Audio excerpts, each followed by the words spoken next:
It's starting. Oh, now You're live Hello, now. hello, peasants and pissants. Welcome to the very first Castle Killbride Killcast. We are here with the wonderful, the man who refuses to die, and the bassist no one cares about. Okay, so Motherfucker, I edit your songs. I will destroy this band. hey, you know, my dad was a bassist, and I always say that I am only alive. I only exist because my mom wasn't hot enough to fuck the lead singer. Amen, amen. I get that. No, but he's actually really good. He's got some jazz basses, and I think he's got one P bass. He absolutely adores those things, probably more than me. So Probably because you say shit like your mom wasn't hot enough to fuck the lead singer. yeah, I think there's a correlation there, personally. But Very this true. is the man. This is the man who refused to die. He's absolutely. I've been talking to him for a while on Twitter, and he is just the boss. He's so cool, and you guys have got to hear his story. Anyone who watches in the future, probably nobody is watching right now, but anyone who watches in the future, this is just our startup, has got to hear this story because nobody can tell it like him. So tell them what you're made of, man. Well, for starters, I'm working on getting you people to come watch what you guys are doing, just because I have a sort of a following. So I'm sending it out to my fan page on Facebook, my personal page on Facebook, Twitter, Google Plus. We're going to see what we can't get started here. But what's up, brothers and sisters? For those who don't know me, I am the man who refused to die. For those of you that do, you already know who I am and what I'm about. My story is really simple. I'm a United States disabled American vet. I've survived cancer 4 times, 5 back surgeries, 3 heart attacks, COPD, type 2 diabetes, MRSA infection, as well as having to have my right foot reattached to my right leg. I was in a wheelchair for 3+ years and had to learn how to walk all over again. When I first got sick, this is how I became so pretty. You know, the whole one-eye thing, it's not an affectation. I actually can't see everything thanks to a brain tumor that took out the use of my left eye, as well as the use of my ability to speak, think, read, tie my shoes, wipe my own ass. I learned how to do all those things again in my 20s. I do a lot of political commentary and a lot of political debate and discussion, as well as social commentary and debate. I like to have a good argument. And I'm a smartass. I'm originally from Brooklyn, New York. I live out here in Southern California now. Well, There yeah. you go. That's it in a 2-minute nutshell. Well, hey, smartasses are the type of people I like to hang around with. In fact, I found that when I was dating still, one of my biggest problems was I dated smartasses and expected them to be nice to me in the long run. Once the honeymoon period ends and I'm just another person in their lives, and I expected them not to be a smartass to me, and that was pretty stupid in hindsight. But life teaches you things. It's pretty interesting. But yeah, we are very honored to have you, and I've respected you and looked up to you for a very long time. So you were somebody we had to get on. So Jag, would you like to follow that and tell a little bit about yourself? I am the bassist. Fuck you. I like that.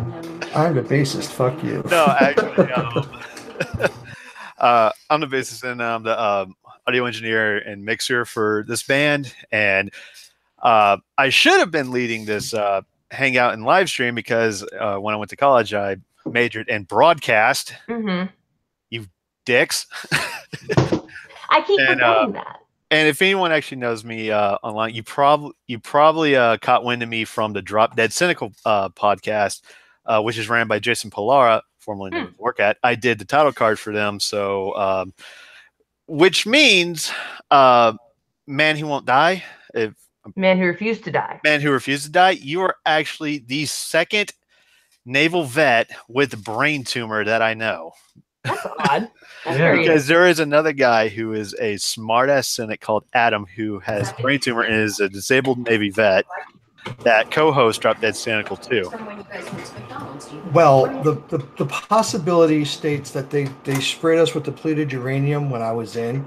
The jury's still out on that verdict, and the government denies it. But most of us that know know that was being done both in Desert Storm, Desert Shield, and in Bosnia. Holy shit. Damn. And I did 4 tours in Desert Storm, Desert Shield, and 1 in Bosnia, on top of other stuff that I did while I was in. Man, maybe I should send you my commemorative Desert Storm, Desert Shield K-bar. Yeah, that would be kind of cool, actually, for you to do. If Hoorah. you don't mind doing Hoorah. such. My dad, he's like, oh, so, I'm going over to the Antique Arms Show. Is there anything you want? And I always wanted a K-bar at the time.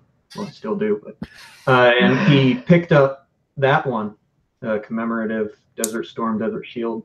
Wow. That's I haven't righteous. seen it.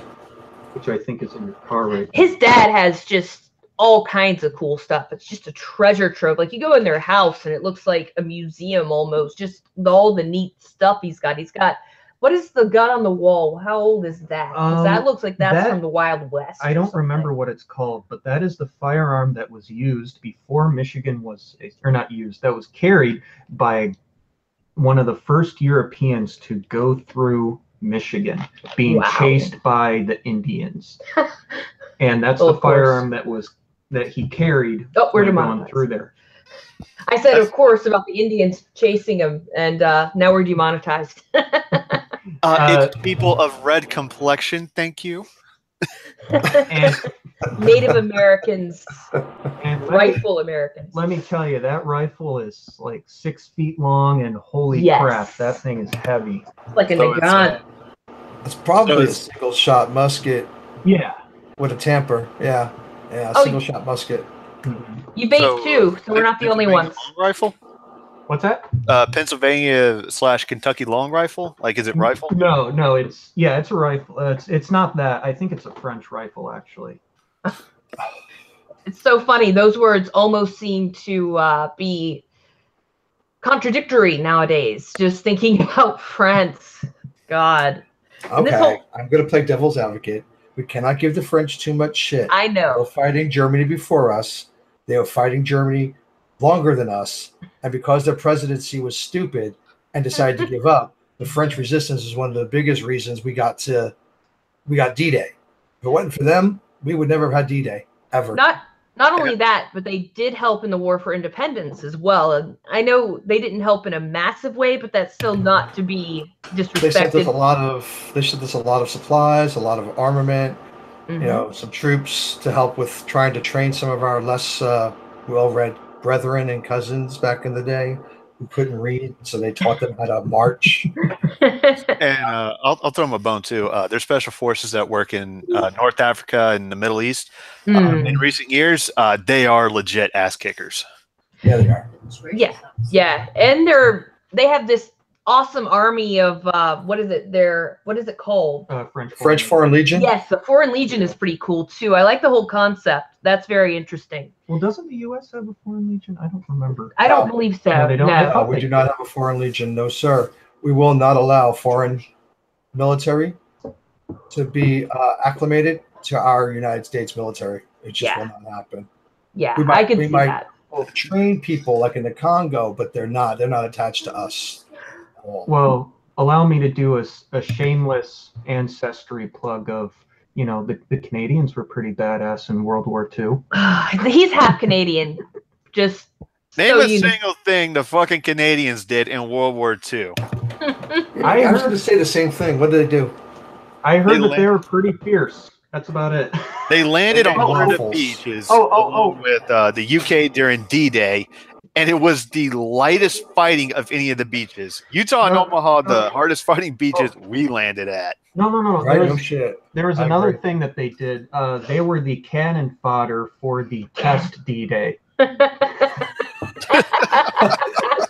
They're not real people. Let's just say they also make great maple syrup for the Chow Hall's pancakes. Yes. And Tim Hortons. They also made Tim Hortons. Yeah. They gave Rush to the world, which I'm not the biggest Rush fan, but I can appreciate their music, and I definitely appreciate their views because their views somewhat align with mine, with the whole objectivist thing and all that. So I can appreciate that. Yeah. But they gave us Justin Bieber too, so we can't forget that. But they did give us the thrash metal band Razor. Yeah, Razor. I have heard of them. They're pretty good. Annihilator. Yeah, is Annihilator Canadian? Yeah. Their Waters is Canadian. Yeah, I love early Annihilator.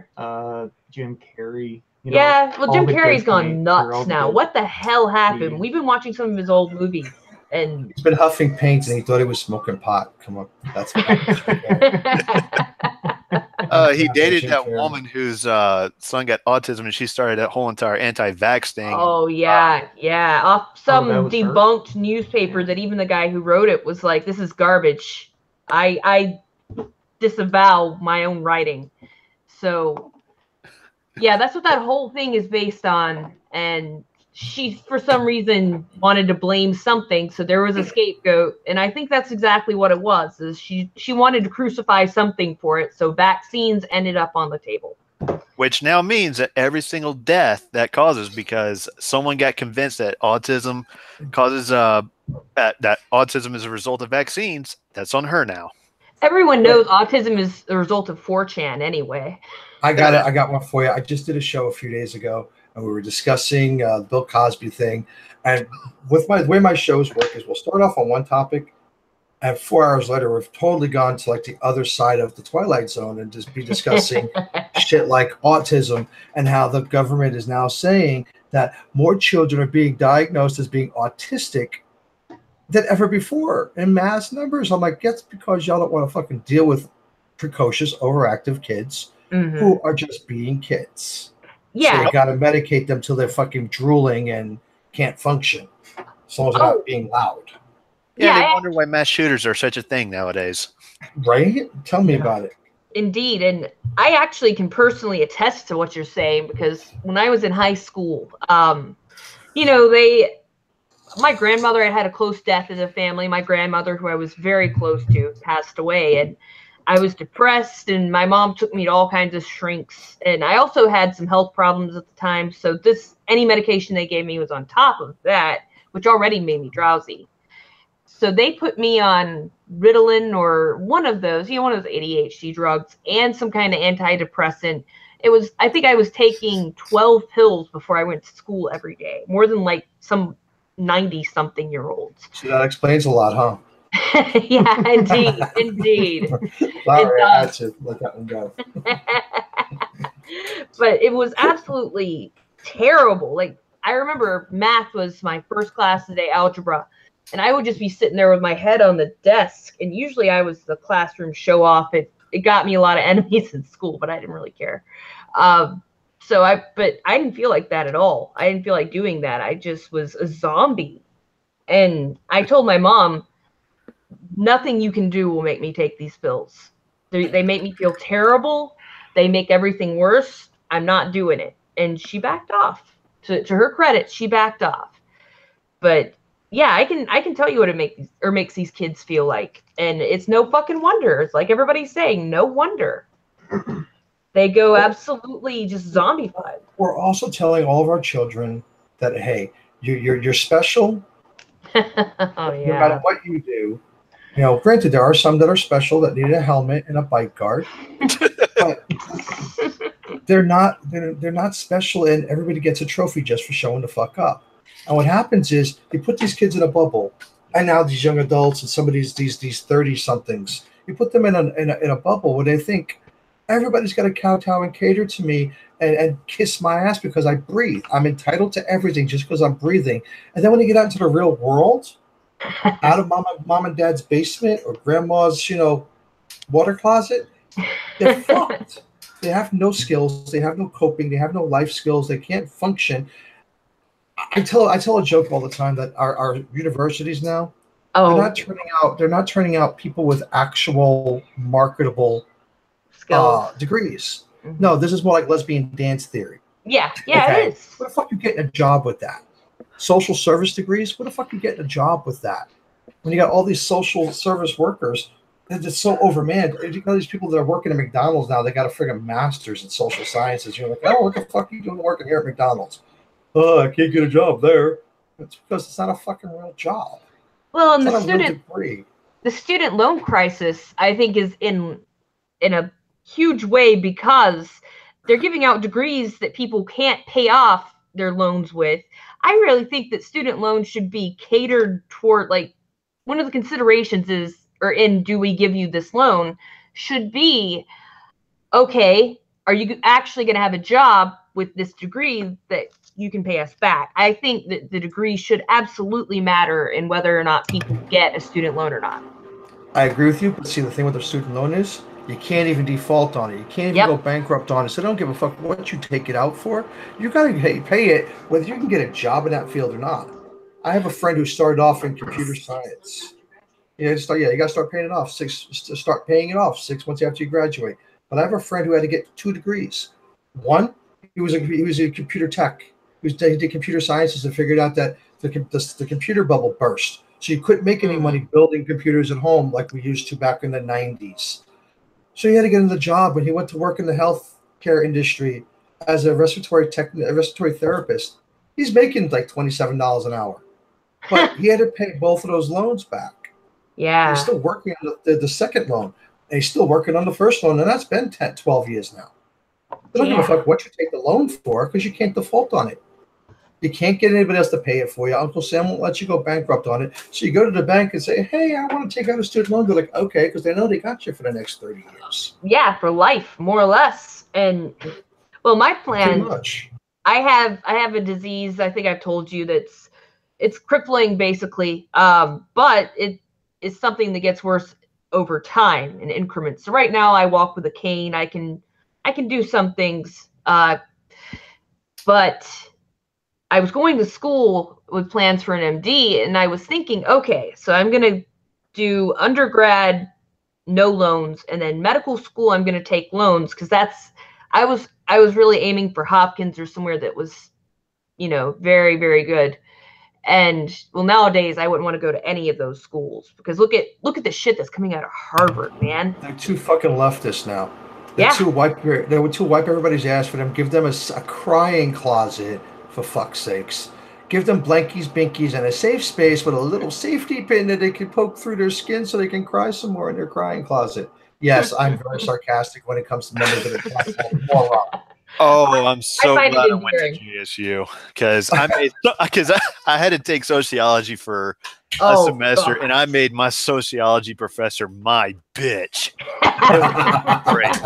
To be fair, she was one of the more chill, sassy fat black woman who doesn't need a man. Oh God! She wasn't a raving lunatic or anything. She actually liked the debate, so I kind of got off scot-free there, but yeah, everything about you are saying about college, just not being able to go back and finish my college career and everything, a lot of what y'all say rings true, especially with, all these loans and everything's fucking up the pricing. I can't go into much detail about it, but let me just say that my tuition should have been guaranteed paid off through a plan that I was part of. But due to government interference, just over the decades and the years and increased tuition prices, the organization that we were using could not, or would not, rather, a little bit of both. I'm pretty sure they were stealing money, pay for the entire tuition cost. So that cost a lot out of me. So eventually I had to stop going because I just ran out of money. I couldn't afford everything. But that's my oldest daughter. She's 27, and now she's gone back to get her master's in 19th century English Lit in elementary education. And she's working 3 jobs now just to try and cover the costs. So she's got to take 6 months and then take 6 months off. Go 6 months, take 6 months off. Just to be able to pay for it without taking out any more loans. She got a $40,000 loan. That's at least smart of her to do to avoid the rest of the loans, because the loans that I would have been looking at would have been like probably close to $1 million once you factor in the specialty work and all that, all the time it would require. So my plan originally was, okay, so if it happens that my health fails to the point where I cannot pay this off, well, the only way you can get out of these things is to be declared totally disabled, which with what I have is something that would be feasible. The only problem is that it's really obscure and a lot of doctors don't know about it. So I may have to get some very special specialists in there and go to some of the people who are experts in the condition, because it's a medical footnote in most textbooks. Well, it's just like fibromyalgia. Yeah. It's only getting a lot of mainstream media now because you got a couple of Hollywood superstars that are saying they're suffering from it. But before, my wife's been suffering from it for years. And it's a degenerative disease where the pain gets worse. You get more crippled up as you get older if they can't get a handle on it. But it's a footnote. Most doctors don't know what the fuck to do about it. I mean, we've been dealing with it for years, trying to figure out what we can do to make her feel better and not have to medicate as much as she has to medicate, because then you can't function and what have you. And yeah, nobody gives a shit. They're not looking to find out. So yeah, she's been doing that too, with trying to fight for her disability and all this other good stuff. So yeah, you're going to need a specialist to do the things that you need done. That was the only way. Well, we need to go.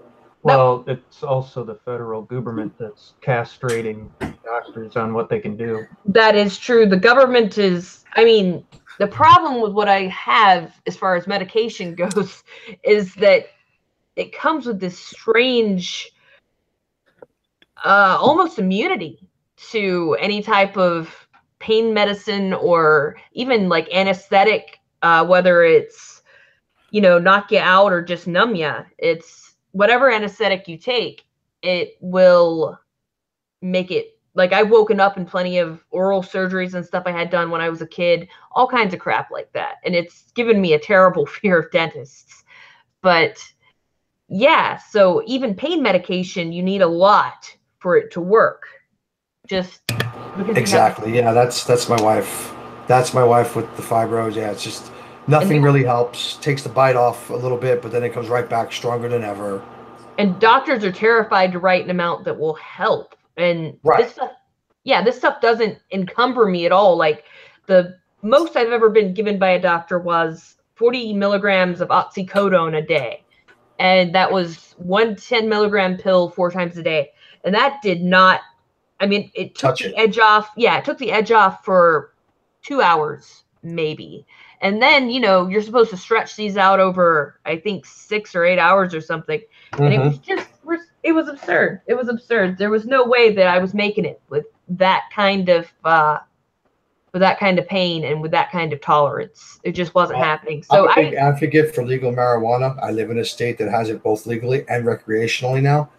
So I'm a big advocate for it. I don't personally do marijuana of any sort, but I know my wife. I know how she has to have something to keep her from wanting to claw the ceiling and skin her and rip her skin off because everything hurts. So I'm all for anything that makes a bit of a difference positively. Knock yourself out. That's how it should be.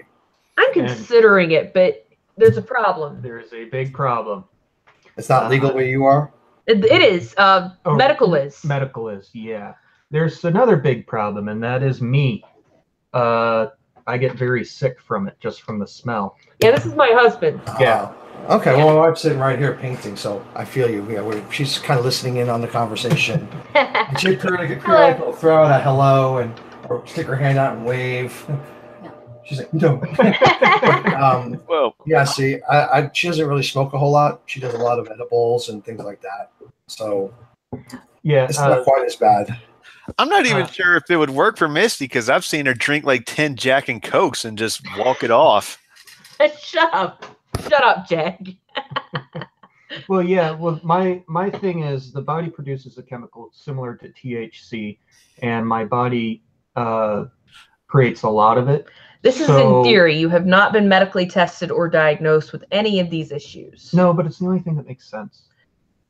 So then when more is introduced, it's like it gets too much, and so it wants to get rid of it, and I get sick. And it happens like every time I go to a live show or something like that. He's got a lot of odd problems. Like, if you've heard of Marfan syndrome, he's got very much that type of body. Very long arms and limbs, big hands and feet, tiny little torso, and he's very thin. I look at a cheesecake, I gain 5 pounds. He eats half a cheesecake in one sitting and he loses weight. It's infuriating. I think that's just a husband and wife dichotomy, because my wife has the same problem with me sometimes. You know, I look at a cake, I can eat it all and not gain a thing.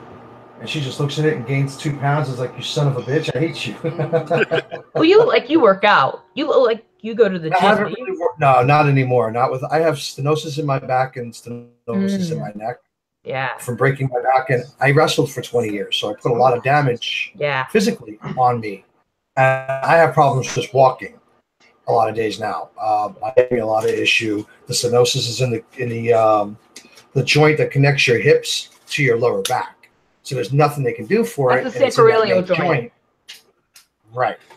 Oh, I didn't want to say that because a lot of people were like, what the fuck was that? So I was just giving you the layman's version of it. Sorry. And there's nothing they can really do for that. I went to go see a specialist, an ortho specialist. He's like, oh, well, we can, send you to therapy for your bad leg. Try and build up some of the muscle atrophy in your bad leg. Okay, I get there. The therapist is like, well, we can't touch your neck. We can't touch your back.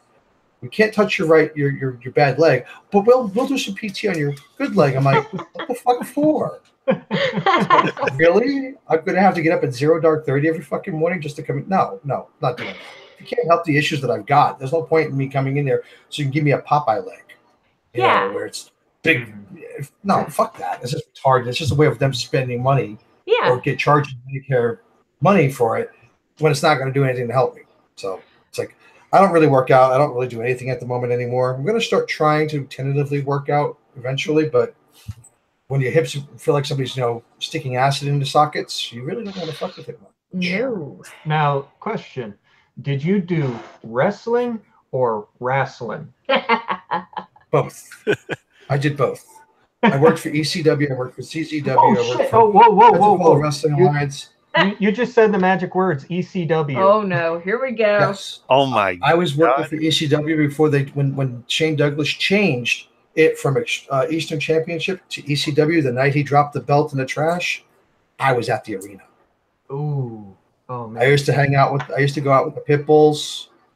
I hung out with Raven for a while. You're currently my favorite person. I am in love with you. You are just a level 82 motherfucking badass, aren't you? He is. He really is. That's why I had to get him on here because I knew you guys would love him. Well, now I got to get you on Drop Dead Cynical because holy fuck. I'm also a constitutional conservative who is pro Second Amendment. Hell yeah. Drop Dead Cynical would love you. Yes, you are fucking awesome. Especially the other impossible to kill Navy dude with brain tumor. Yeah, you guys would probably have some interesting conversations. You would probably do well in his podcast. But yeah, here as far as the music goes, we are gonna start recording the album. We were gonna do it this weekend, but this is the first time his job has been running him fucking ragged. He's been getting a day and a half home a week, pretty much. Yeah, it probably would help to say that I'm a trucker. Yeah, he's a trucker, by the way. Yeah. Okay. Yeah, he's a truck driver. I thought he was a Colombian drug lord, Close. Very close. He's got the look. He's kind of got the look a little bit. Got the long hair, You never know whether that means he's a metalhead or a hippie. So it's confusing. I've got the metal beard, though. Yeah, you've got the metal beard. That helps. Yeah, but he's got the hippie body type, though. Oh, yeah. The long and lanky. Thrashers were super skinny because they were starving. Oh, shit. And on meth. Don't forget the meth. The meth was the prime candidate. It was the prime candidate for the starving. But when I was younger, I used to do an online DJ show, and it was a strictly metal show. I used to have 10 terabytes of metal from Blind Guardian, the old Cannibal Corpse. Oh man. And everything in between. So yeah, I'm a pretty good music aficionado for stuff that I'm actually paying attention to. We're working on taking our youngest daughters to see Five Finger Death Punch, Breaking Benjamin, Nothing More, and Bad Wolves in July. It's going to be their first actual real concert. Oh, that'll be cool. We've gone to music fairs and things like that, but this will be their first real concert with at least a metal band and some sort of metal bands. Back in the 90s. Yeah. I figured Death Punch is a pretty good band to start with. Yeah. Yeah, I know. My oldest daughter, we've seen Five Finger 27 times. Nice. I think my friend is taking her. How old is Jazz, Shelly's kid? Oh, she's what? 7, 8? No, I think she's a little older than that. Okay, well, she's taking her preteen, I guess, daughter to her first concert too, and I think it's also Five Finger. I think when they go through Florida, she's taking her there, and I'm really excited for her. It's a great kid. We've gone down to Florida and hung out with her, and she's super cool. I wish I'd have gotten to hang out with her. I used to live in Alabama, that's where I was born and raised. 26 years for the most part in Alabama or surrounding state. I spent a while in Nashville too, which I have been to the Waffle House that shooting happened at. So that's absolutely crazy to me. But I never thought that would happen. But anyway, I could have went out and visited her, but I didn't. I really kind of regret it. But now we see her from here. And Jamie moved out here. I said I moved out here from Knoxville, Tennessee. Oh, man. My last TV station was Pensacola Beach, Florida. I was just there two years ago. Oh. I just moved out to Cali 2 years ago and got married 2 years ago. Oh, well, almost 2 years. But I've been coming out to Cali on and off for like 7 years, 7 years. We've been married about 2 years. We've been married about 2 years too. 2016 or 15? It was 2016. Okay. It was August 4th, 2016. Yeah, he keeps thinking it was 2015. It was not. It was 2016. I remember because all the liberals are like, it was the worst year of my life. And for me, it was like the best year of my life. So. Ours too. Yeah. Ours too. Yeah, 2016 was a wonderful year, not just for all of the salt that we got from the left, but for like me personally, it was a wonderful year. It started out bad. I had some really big insomnia problems, but who cares? That was like the first month. 2 months. November the 8th holds a new special place in my heart now, because it's the day that all these leftist cucktards go and howl at the moon every November 8th. So it holds a new special place in my heart. Remember the 8th of November. Yeah, I was thinking that too. Well, don't forget that January 20th is now Patriots Day. Yeah, January 20th is now Patriots Day. Which we did not celebrate this time. We will celebrate it this time. I'm looking forward to when we get a house so we can actually put stuff out in our yard. You mean Donald Trump figures and stuff? Yeah, and like big MAGA flags and stuff. I want it, like, if there's not at least one person that tries to vandalize our yard, I will be disappointed. Shoot them. Yeah, and then I get to run out with an M1 Grand. Like, you violated the non-aggression principle. Oh, wait, y'all can't do that. Y'all are in Michigan. Shit. My wife likes you guys. She likes you guys. You're MAGA fans. You're Trump fans. Works for us because we both voted for Trump, and we live in Southern California. You don't get much more leftist liberal cucktard than here. I'm so sorry. I'm gonna make a little confession about the MAGA thing. I did not vote for Donald Trump during the election. I voted for Gary Johnson because during his campaign, he said a few things I liked, but for the most part, I guess he just didn't have anyone holding his leash back or telling him, "Hey, shut the hell up." But he said a lot of things where I'm just like, "Well, no, I'm not going to vote for you because of that shit."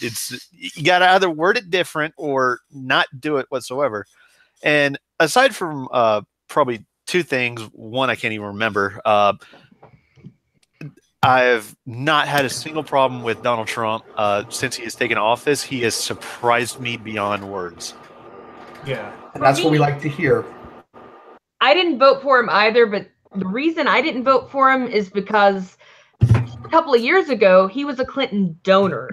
Just a couple of years ago, he was their buddy. And I wasn't really sure. He was a wild card. Yeah? We have a young lady, a lady in the side chat, Miss Deb. Hello. She's a very dear friend of mine. So I started dropping the YouTube link to my personal hangouts with people so they can come check you guys out. Oh, awesome. Thank you. Cool. Thanks. Hi. You're welcome. We're Castle Killbride. We are an upcoming metal band. Got an album. Well, first of all, we've got 2 songs that we have made, and we're waiting on the second one to be released, which is actually the first one we recorded. Yeah. We got to wait for him to finish the video. Well, no, actually, that's on me now, and I'm working on it. It's not going to be a very sophisticated video because, unfortunately, I have not learned animation. I only know I'm very good at still image editing. Is still art.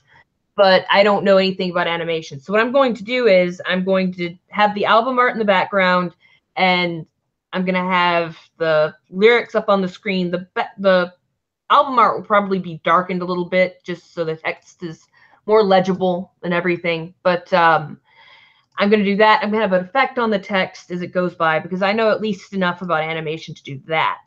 So it's just that the thing with him is he has to sink or swim right now. His channel is kind of in a little bit of trouble, and I don't want to take his time with our stuff. Like, you know, I worry about him. I worry about his channel, and I really want him to succeed.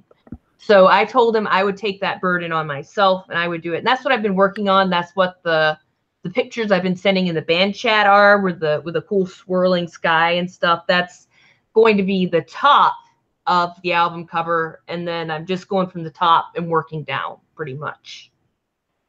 I actually suggestions to you guys is make sure you put your band page, your Twitter band page, and your Facebook fan page in your about me's and your descriptions. Mm-hmm. That way people can come check out other stuff as you're getting more built up on YouTube. You know, it takes a while to get a following, as it were. And, you know, I'm sitting at like almost 1,900 subs right now, but I've been working on this for 6 months. You know, not bad. Yeah, that's pretty good for 6 months. Well, 6 months, and I don't do any editing. I'm a one-shot kid. Well, it seems like with you, that's all you need. I mean, you've got the mouth, you've got the New York humor, there's kind of an angry humor to New Yorkers that I really like. And that's one thing I like about Donald Trump as well. That and you look like Deathstroke the Terminator. That's what I was told. I was told that. I was also asked here one day, we went to the grocery store, and some guy in the grocery store asked me if I was trying out for the new Nick Fury. I was like, no, I look like this normally. But I want to tell you something. The first concert I took my oldest daughter to, the first one she ever went to, was Guar. Oh, wow, yeah. Guar. Yeah, that's very cool. How they're very, what's what I'm looking for here? They're very dramatic. They're very, what is that? Oh, that's me. Oh, that's you. Yeah. They're very, I don't know. Tongue in cheek. No, it's not just they're tongue in cheek. They're very cinematic. That's the word I was looking for. They're very cinematic, kind of like Dallas. They're nothing anymore since the lead singer died, but we saw him again a year before he passed away. Oh, see, we got to see him in a little 200-seater little club type setting thing. Oh wow! It was Guar. Who the hell else was there? Guar. They had Accept was there. Nice. Oh, that's cool. Yeah, I'm jealous. Mm-hmm. And Steel Panther was there. Mind you, I'm a Steel Panther fan. Well, obviously, I'm not a Steel Panther fan. I wasn't a big glam band metal fan. I was more of the, Metallica, Anthrax, Slayer, Cro-Mag. Likewise. I like them because they kind of make fun of glam. They're kind of satire of glam, and that's kind of why I like them, because they're really more making fun of glam than anything else, I think. If you guys have not listened to a group, it's called Blind Guardian, and they're out of Norway. Yeah, I've listened to them. Or Satyricon. Some of the best death metal bands come out of fucking Norway. Oh yeah. And something I would recommend to you is, have you heard of Anacrusis? Yes, I've actually seen some stuff on them on Twitter. Yeah.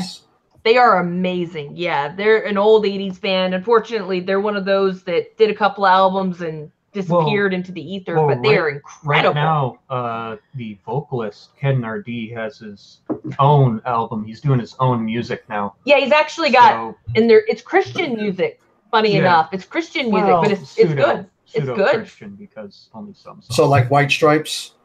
No. Like Striper. Like Striper? Okay. So White Stripes did pseudo-Christian. It's not very preachy. Yeah. So it's like Red Lamb.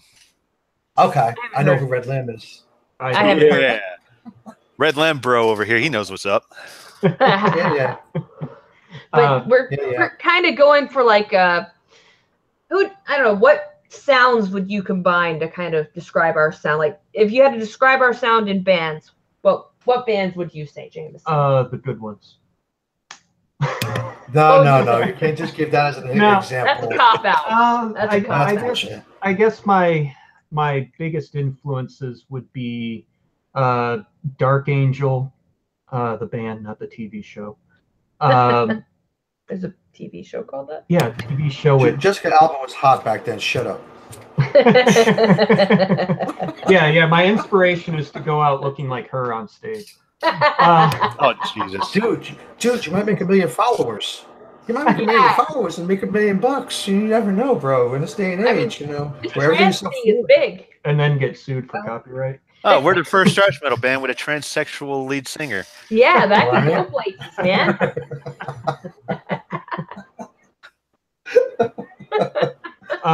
Yeah, Dark Angel. Oh wait, I forgot Aerosmith exists. Never mind. Oh yeah. No, he's just living proof that you can be walking leather and still function.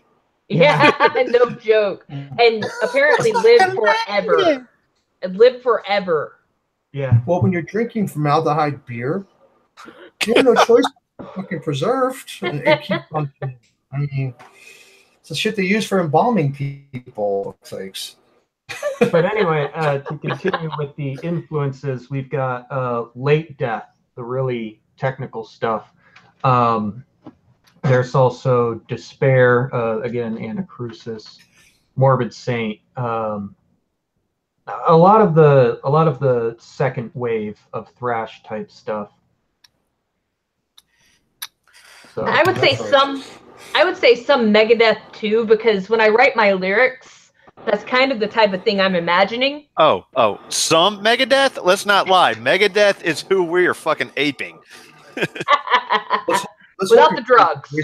Let's hope the voices sound better, because I've never been a Dave Mustaine vocals fan, ever. I wasn't at first, and then it just snapped one day, and I was. It's the strangest thing. Like, I don't know. It's kind of, people say fake it till you make it. That's kind of what I did with Megadeth. And like when I was young, all I knew about was I was a Metallica fan. I knew about the controversy, and I just loved Metallica. So Megadeth was automatically the bad guy, or Dave Mustaine was already like the bad guy. But then I started listening to a little bit of Megadeth, and one day it just clicked. One day it was just, okay, you know what? I like this band, and actually, if you look at it album per album, they produced more good albums than Metallica did. So. Well, they also produced more albums. It depends, though. See, I liked a lot of albums that Metallica did that people didn't like. I liked Sanger. I liked Load and Reload. You're a brave man. I don't give a fuck. What are you going to do to me? Pluck out an eye? On that. I like St. Anger, but I listen to St. Anger in the car when it's turned up as loud as possible. Me too. I liked Some Kind of Monster. I also liked a lot of their covers. And guys, Kondo is another friend of mine. Hello. So I'm just working on getting you guys more viewers. Do me a favor, ladies and gentlemen, in the side chat, if you haven't already, please share out this brand new channel's link to your subscribers, your fans, your friends, and hit that like button for them. Thank you so much. Are you all talking English? We're talking music. It's a kind of English. Yeah, it's a kind of English, Deb. Well, you've heard me talk about politics. You've heard me talk about wrestling. And this is another side of me, because I am a metalhead. Tried and true. When I was younger, my hair was down to my ass, and I used to wear a motorcycle jacket with 3-inch spikes on the arms, and hell yes, motorcycle boots and chains and all that good shit. Were you sitting down in front of the television and making those nail armbands in front of your dad, and drawing pentagrams and stuff? Like Slayer. I didn't have to. My father saw the motorcycle jacket. He's like, "You're not fucking wearing that." I'm like, "Oh yeah, I'm wearing it." And as I started to wear the jacket and add shit to it, he's like, "You're not going out with me looking like that." Okay, we don't have to go out together. I also left home and joined the military when I was 16. So I did pretty much whatever the fuck I wanted from the time I was 15 on. No fucks given. Yep. Exactly. Oh yeah. That's, if you could describe him in 3 words, I think that would be it. He actually reminds me, he's a male version of Shelley, but without the prostitution. My My friend Shelly used to be a hooker, but she's got the same attitude. She's not a hooker anymore. She's a housewife. Really? Is she single? No, she's married to a man you'd be very afraid of. Yeah. Well, he's a teddy bear. I'll be the judge of that. He looks I can take him. He's a teddy bear. He's about your size, so, and he seems Hey, bigger Deb, than you. I'll educate you on heavy metal in a private chat, or I'll do a show tomorrow on heavy metal, just so we can. Deb's a little bit older than I am, so she's not really up on metal and all that good stuff. She's also a very technical-minded person. She was in the healthcare industry, psych health, for many decades. So, she's not being sarcastic. She's like, well, maybe an educational hangout's a good idea because she doesn't know what the fuck we're talking about. Well, to think of metal, take classical music and just make it angry all the time. Yeah, more or less. Well, I just said it's kind of like her. She's sitting here in the dark with the light on. I reject that classical definition. I say take the antithesis of classical music and then feed it a bunch of 8 balls. Or that. Right. That's metal. Well, I'll tell you who I got to meet years ago. Rob Zombie, when he was still with White Zombie. Oh, that's I got to meet his brother. Hey, I got to meet his brother Spider as well. Power Man 5000, Drop the Bombshell was one of my entrance songs. It was one of my theme songs when I was wrestling up and down the East Coast. Oh, that is badass. Yeah. And I had special permission to use that song anywhere I went. That's so cool. Spider gave it to me in writing. So people didn't want to pay for it. So they would tell me I couldn't use it. I'm like, no, fuck you. I've got special dispensation to use it. From the guy who wrote the fucking song. Fuck you. I'm using it. I had to supply the song because they wouldn't supply those songs. I almost had a chance to work with Rob Zombie on a film when I was at JSU. Wow. Because my minor was in film. Cool. Which, yeah, I know. But make all the jokes you want. But it was a technical side of film. It was the industrial side, not the bullshit. Let's count all these colors. Well, you were doing the puff thing to people's faces for makeup. I see how you are. No, this was set up that light and set it up properly, or we kick your ass. Kind of film work. That could be useful for when we decide to tour and everything, though. I mean, you might end up being our bassist / mixer / roadie until we can afford some real Deb ones. just said she could be my mom. Yeah. I know. Deb. I got connections to the guy that runs the Grand Ole Opry, so Oh, that's sweet. Oh, really? Are they even still doing bookings in the Grand Ole Opry? The Ryman? No Still doing bookings there? I was just saying, I thought they stopped doing bookings like 3 or 4 years ago or some shit. Trying to make a museum. Sad. It's quite surprising. My dad just likes to listen to it for fun, but even up here in Michigan, we can get the radio broadcast of the Grand Ole Opry.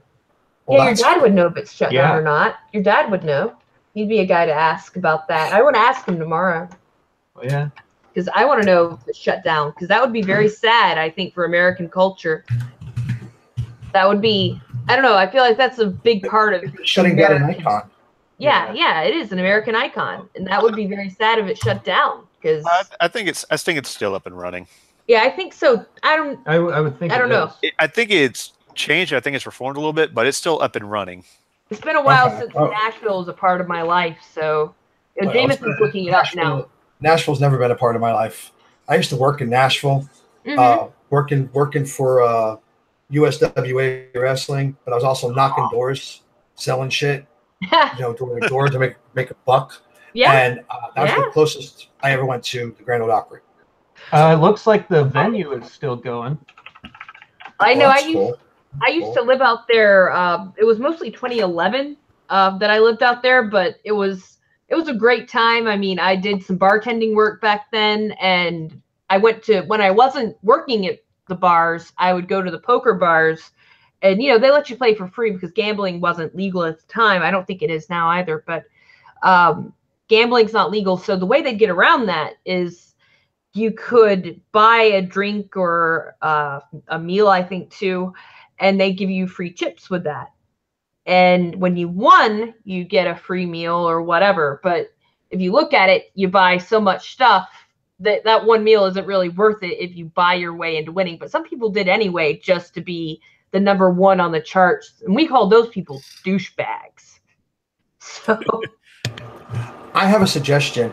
Since your husband likes wrestling, one of these days, I have a bunch of friends, and a lot of times we'll get on the panel and we'll just bullshit about wrestling. And one of these days, when you've got the time and you're not out on the road, you have to come on my show. We'll plug Castle Killbride. oh, We'll cool. plug the podcast for you, and we'll plug your music. You know, mind sweet. you don't have to play the music on my channel if you don't want to. You can keep it on yours. I'm not saying you have to bring any promotional shit, but since you like wrestling, this will get you exposed to a wider audience of people who have similar interests. Mm-hmm. You know, when we start talking about wrestling, it can go 3 or 4 hours. I've been known to do 7-8 hour streams. Wow. Just talking about wrestling and shit. Stamina.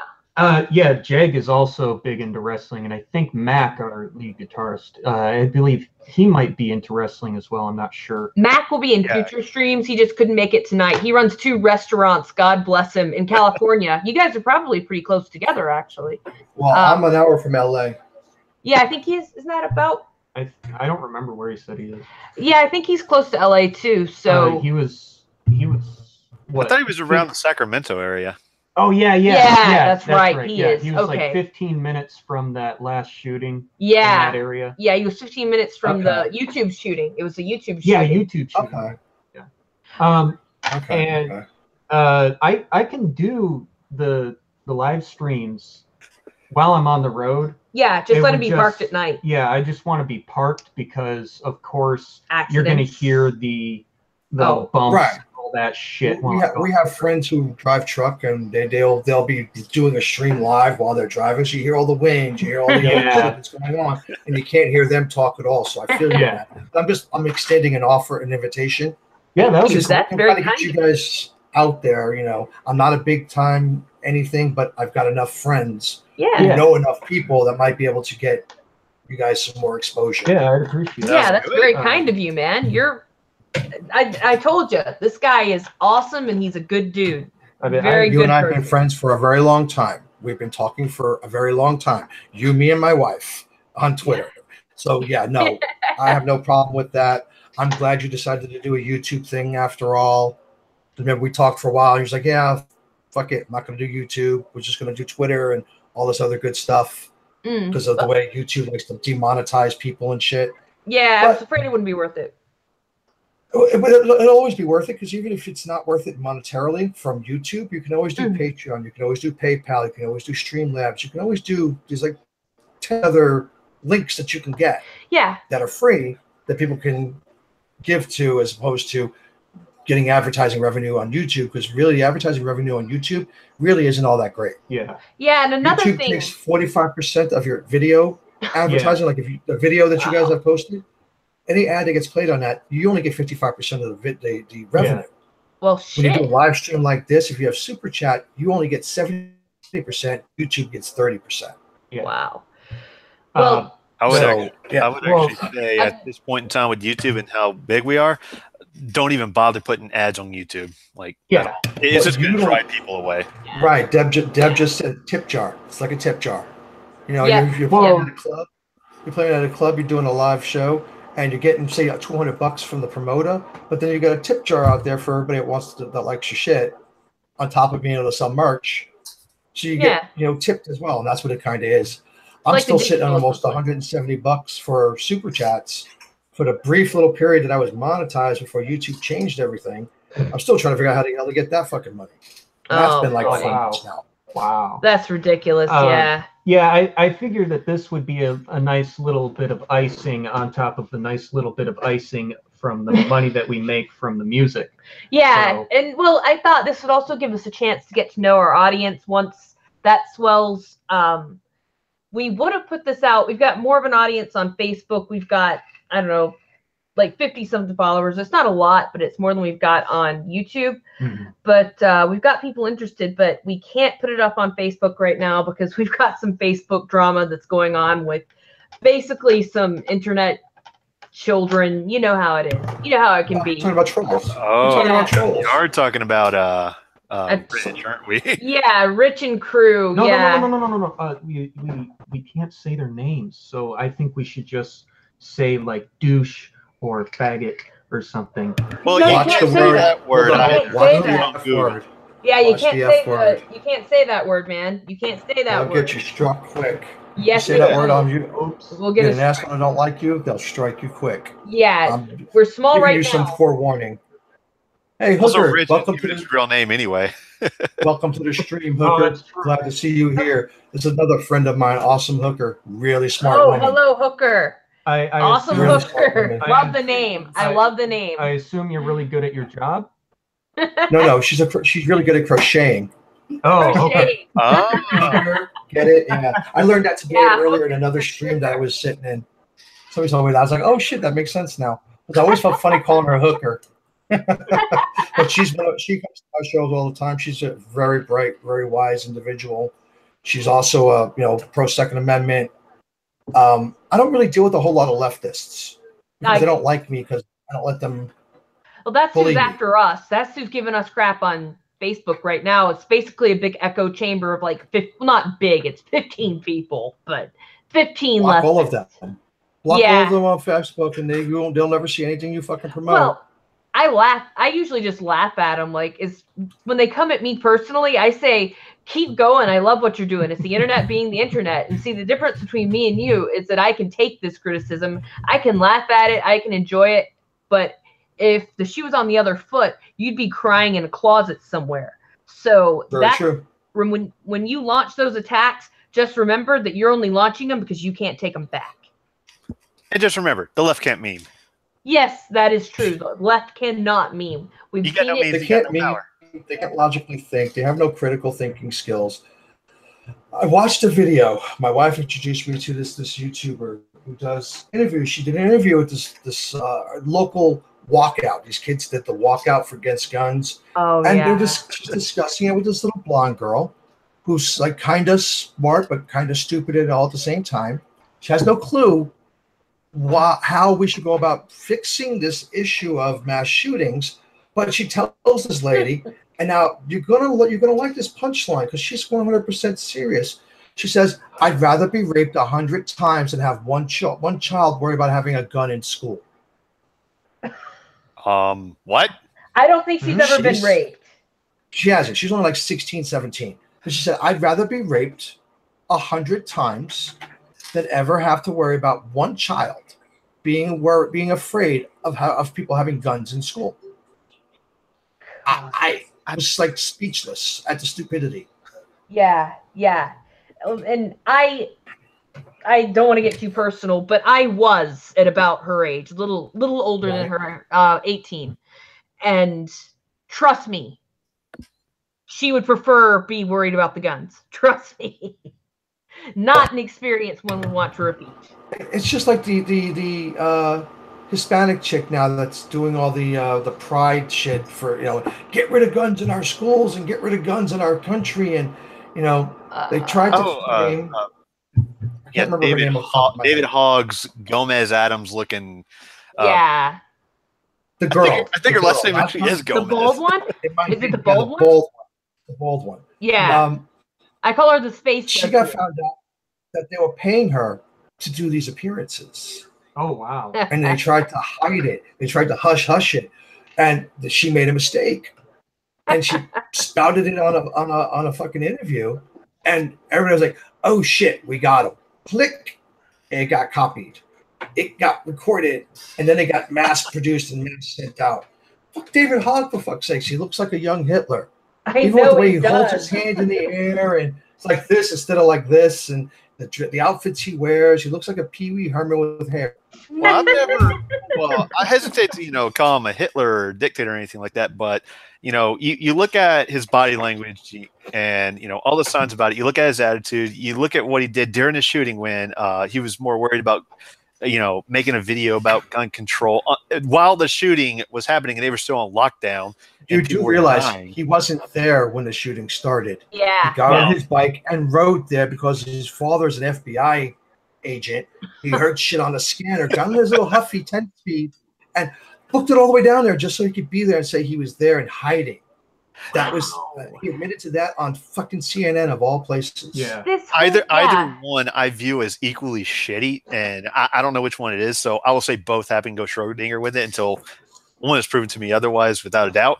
Because both are still equally shitty, and both just further the point that this kid is literally like, and I don't mean figuratively, literally psychopathic. He hits most of the requirements. I even look up the list and I said, yeah, I could seriously check off 15 out of 20 of these, with maybe like 2 or 3 that checked off being somewhat questionable. He is a psychopath. Well, Hence why they stopped promoting him as much. Because remember when they first started promoting him on all these talk shows, he was like real calm and real sedate, and his language wasn't as abrasive or as colorful. And then all of a sudden, the minute he started getting rejections from colleges, he's motherfucker this, son of a bitch that, cocksucker this, asshole that. I'm like, wow, that's what the left wants. Yep. That's what they want kids to be. That's your leftist ideal kid that the government has pretty much raised to be an absolute sheep, an absolute tool in more ways than one, a tool of the government and just a tool in general. They're called sheeple now. Mm-hmm. They're called sheeple, and it's sad to say that the sheeple, they bleat louder than the silent majority. Yeah, it is. It is, and that's the thing. Go ahead, ma'am. My apologies for interrupting you. No, I interrupted you. Go ahead. I interrupted you. I was going to say I got into an argument with some morons on Twitter. I don't usually do Twitter a whole lot because when I do Twitter, people want to claim I'm targeting harassment at them and trying to get me, shut down on Twitter for 90 days or 30 days or 10 days. So I typically leave fucking Twitter alone, but I seen somebody post something and it came across on my phone. And this is one morning I was just barely awake. I looked at my phone and said, "We're coming to take your fucking guns." I was like, "Really?" I said, "Please try it." I said, "Because I'll be happy to give you something that my gun expels." It's called lead. They're like, "Are you threatening me?" I said, "You come to my fucking house, I'm gonna treat you the same way I treat anybody else trying to kick my front door in. You're gonna get greeted with lead. I'm well within my rights. Not only am I trained, my family is all trained as well. Our kids know how to shoot and take care of firearms." Damn right. Mm-hmm. Damn right. Legally speaking, so they did declare to steal your property. Yeah. You are not at fault. Defending. Somebody told me that I was the reason. People like me were the reason that the Holocaust happened because it was Second Amendment gun freaks that caused the Holocaust. I had to explain to them that no, morons, it's real simple. If you want to get technical about it, Nazi Germany was leftist. After it was fascist, it was leftist. First of all. Second of all, when the fascist regime came in and ripped everybody's guns out, that's what caused the Holocaust to actually be able to happen. Why? Yeah. Because you had nobody that could stand up to the fucking government who didn't agree and say, "No, fuck you. Let's go." Some of the Jews that actually lasted the longest were the ones in Poland that actually held out and had an armed resistance. They were some of the longest surviving ones. Yeah, like as you said, movie, like the movie Defiant. I haven't seen it. Oh, it's a great movie. I've seen like half of it. As you were saying with like fascism and Nazism being left wing, it totally is. Fascism is Giovanni Gentili was the inventor of fascism and spread it, and his ideas were adopted by Mussolini. Giovanni Gentili was a fan and a subscriber to Marxism. The only difference between actual fascism and Marxism is that Marxism does not have a national identity and wants to operate within a borderless society, which is kind of part of the reason why it fails all the time.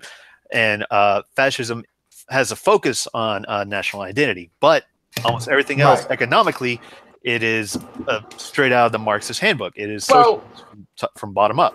The USSR was actually highly nationalistic. That's why you always hear, like in the movies and the stereotypes, for the motherland, all that. Yeah. They were nationalistic in the USSR. So it depends on the iteration of Marxism, really, if they were nationalistic. But the USSR was not Marxist. They were communist. They were Stalinist.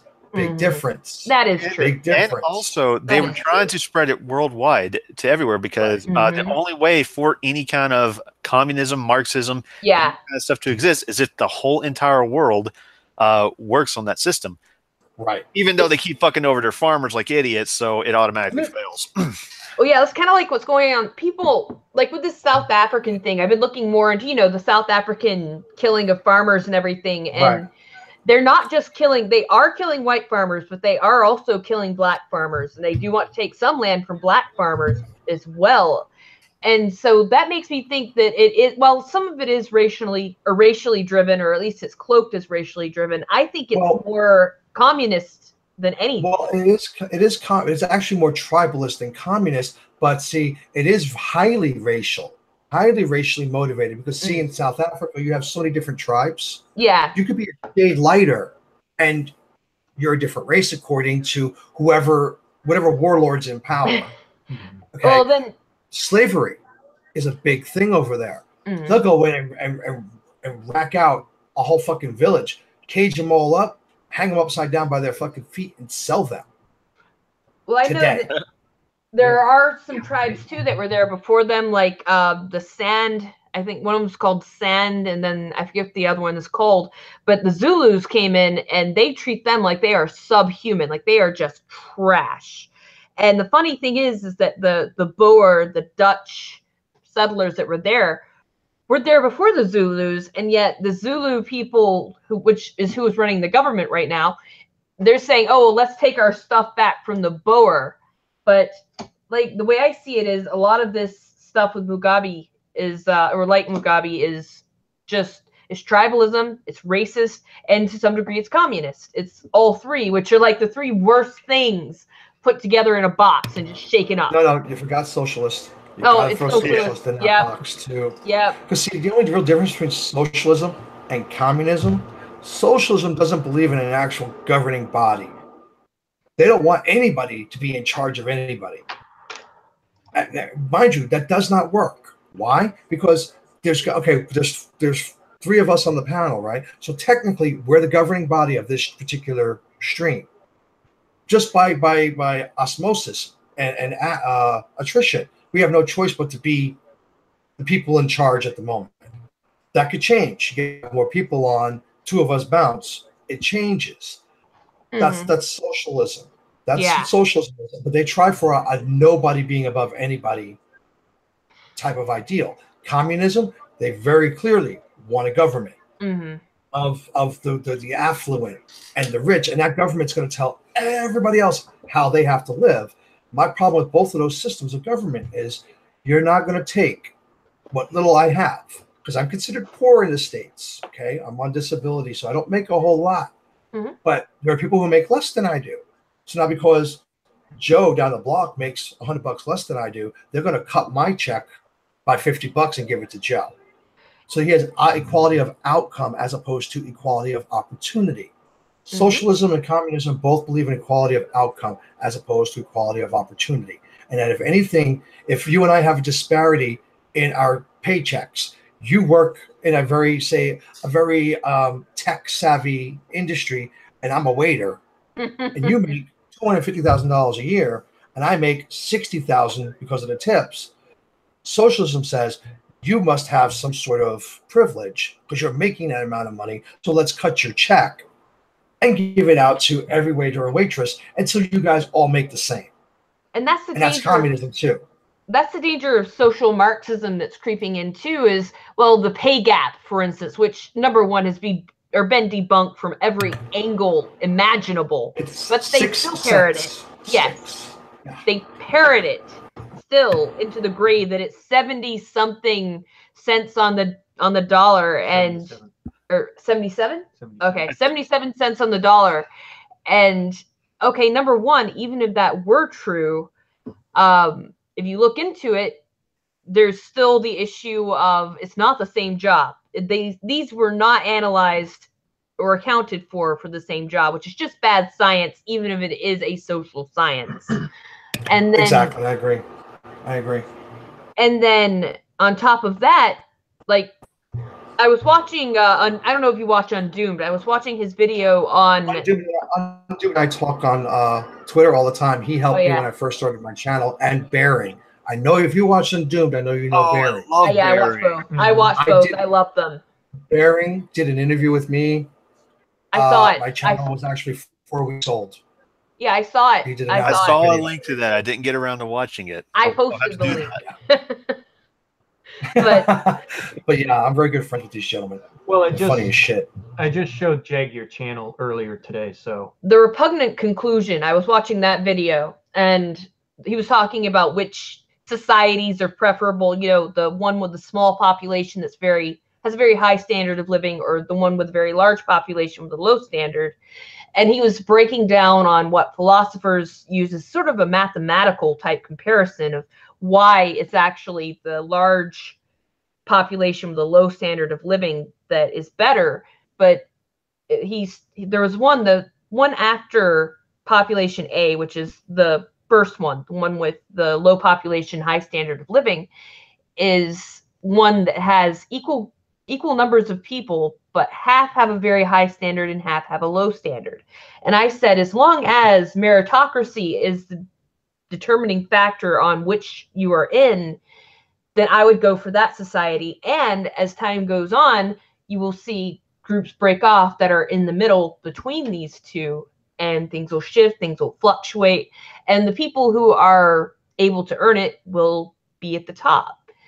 And as for people who are disabled, people who can't help, well, people who are disabled were actually doing a lot better before things like government disability, which is sadly what we have to resort to now, because the charities don't exist like they used to. But now, since the government is doing it, the charities families don't exist like they used to too. I mean, back before you had all this with the government, with the what was it, the Great Hope or whatever the fuck it was, the Great Restoration.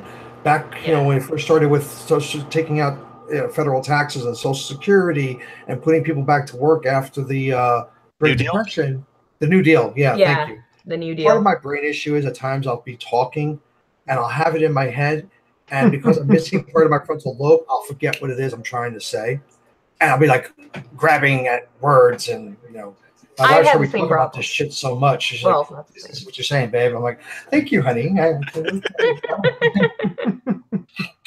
But back then, you had people who cared about their families. They cared about each other. They cared about their neighbor.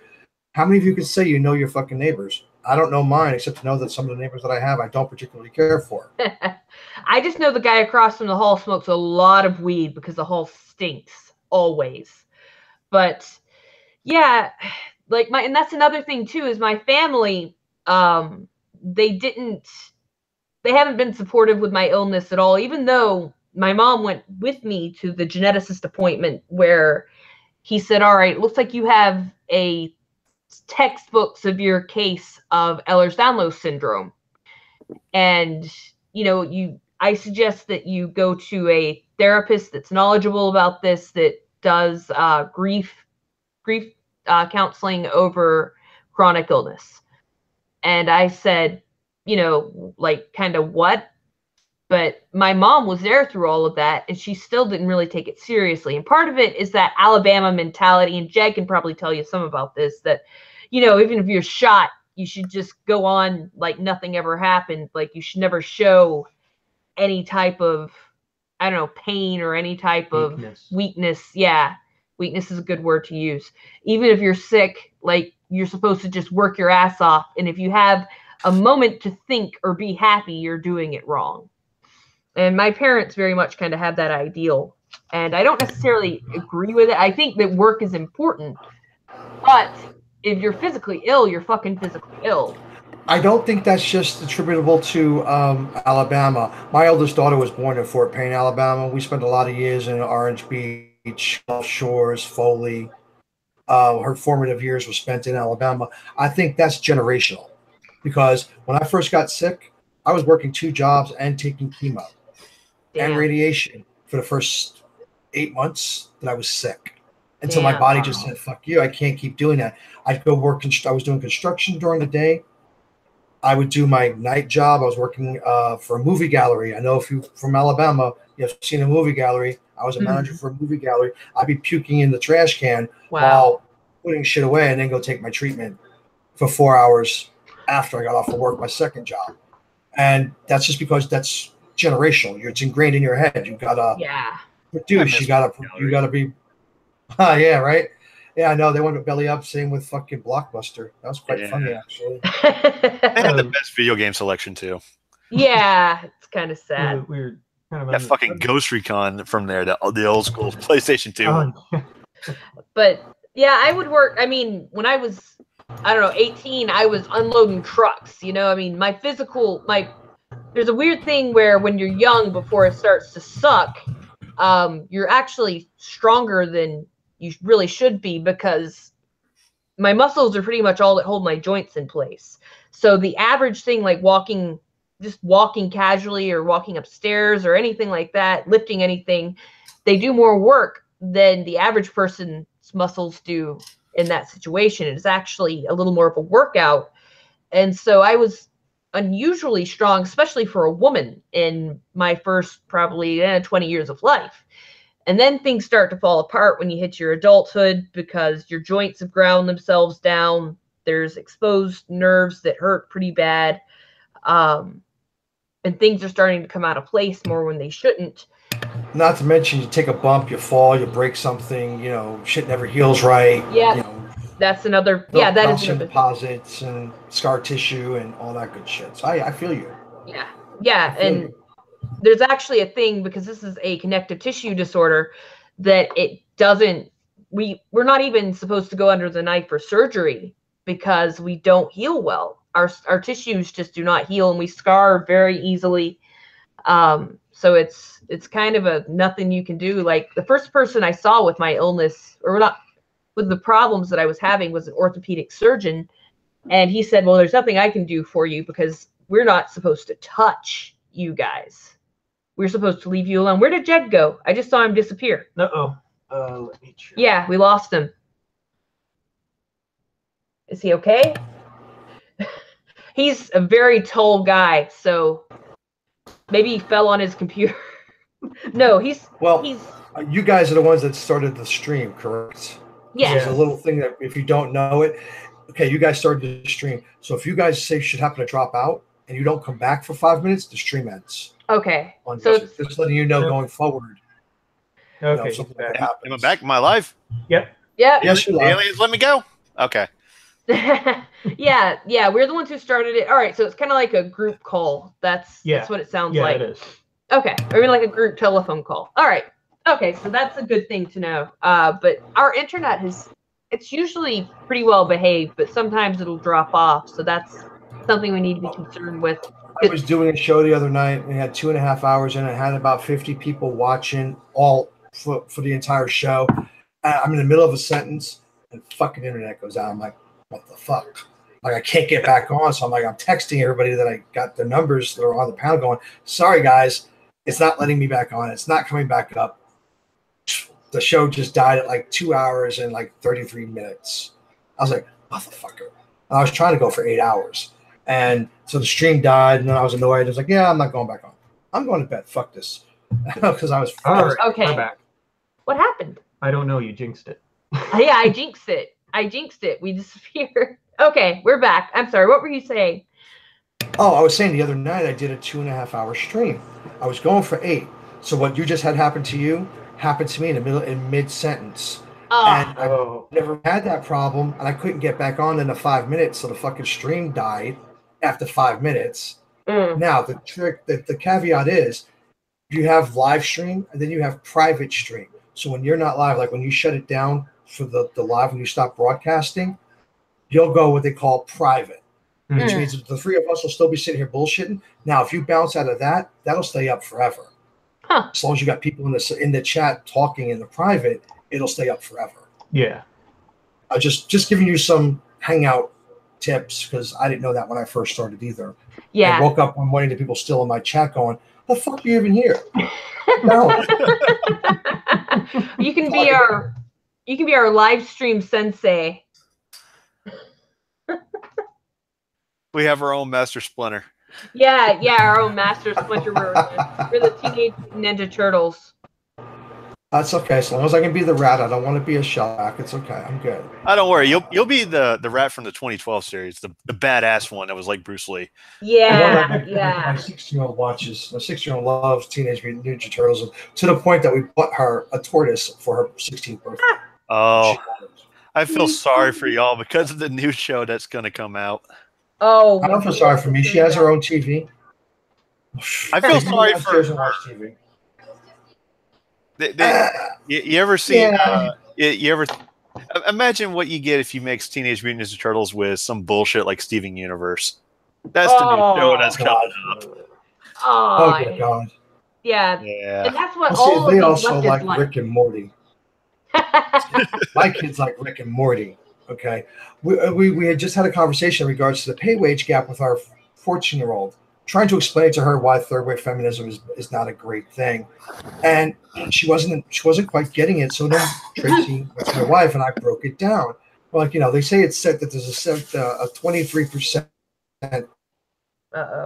women when they get paid starting at a job. I said what they don't do is they don't take the same job. Like if we both went to be trash collectors, we'd make the same amount hourly automatically because there's laws in place that prevent you from making less for doing the same job. Now, if you take off on weekends and I work 7 days a week, you're damn right I'm making more money than you because I'm putting in more hours. Yeah. So if I don't take a vacation and you take a 3-week vacation throughout the year, I'm going to make more money than you in a year because I didn't take a vacation. I didn't take, 8, 12 weeks off for FMLA for having a child. I didn't take extra time off to go back to school. I didn't take off. I'm not working 6 hours a day. I'm working 12. There's a lot of reasons why that number that they keep touting sounds like it's legit. And my fortune was going, well, they're just dumb. Like that's basically they're just dumb. My fortune usually watches shows when I'm on a live, just because she likes to listen to the conversations and learn knowledge from people besides myself. Because she hears me talk about this stuff all the time, the poor kid. So it's kind of like it goes in one ear and out the other.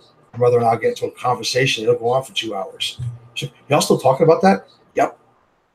Why? Because it's something you have to know when you get grown. You've only got 4 years till you're legal. Yeah. You gotta know these things.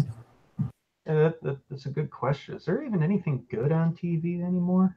Hell no. I've tried to look, because without Breaking Bad and stuff, I'm like, shit, well, what do I watch now? I mean, all the good FX shows like Archer and Always Sunny is on FXX now. Trailer Park Boys is Netflix. Cartoons suck. I don't know what the fuck happened.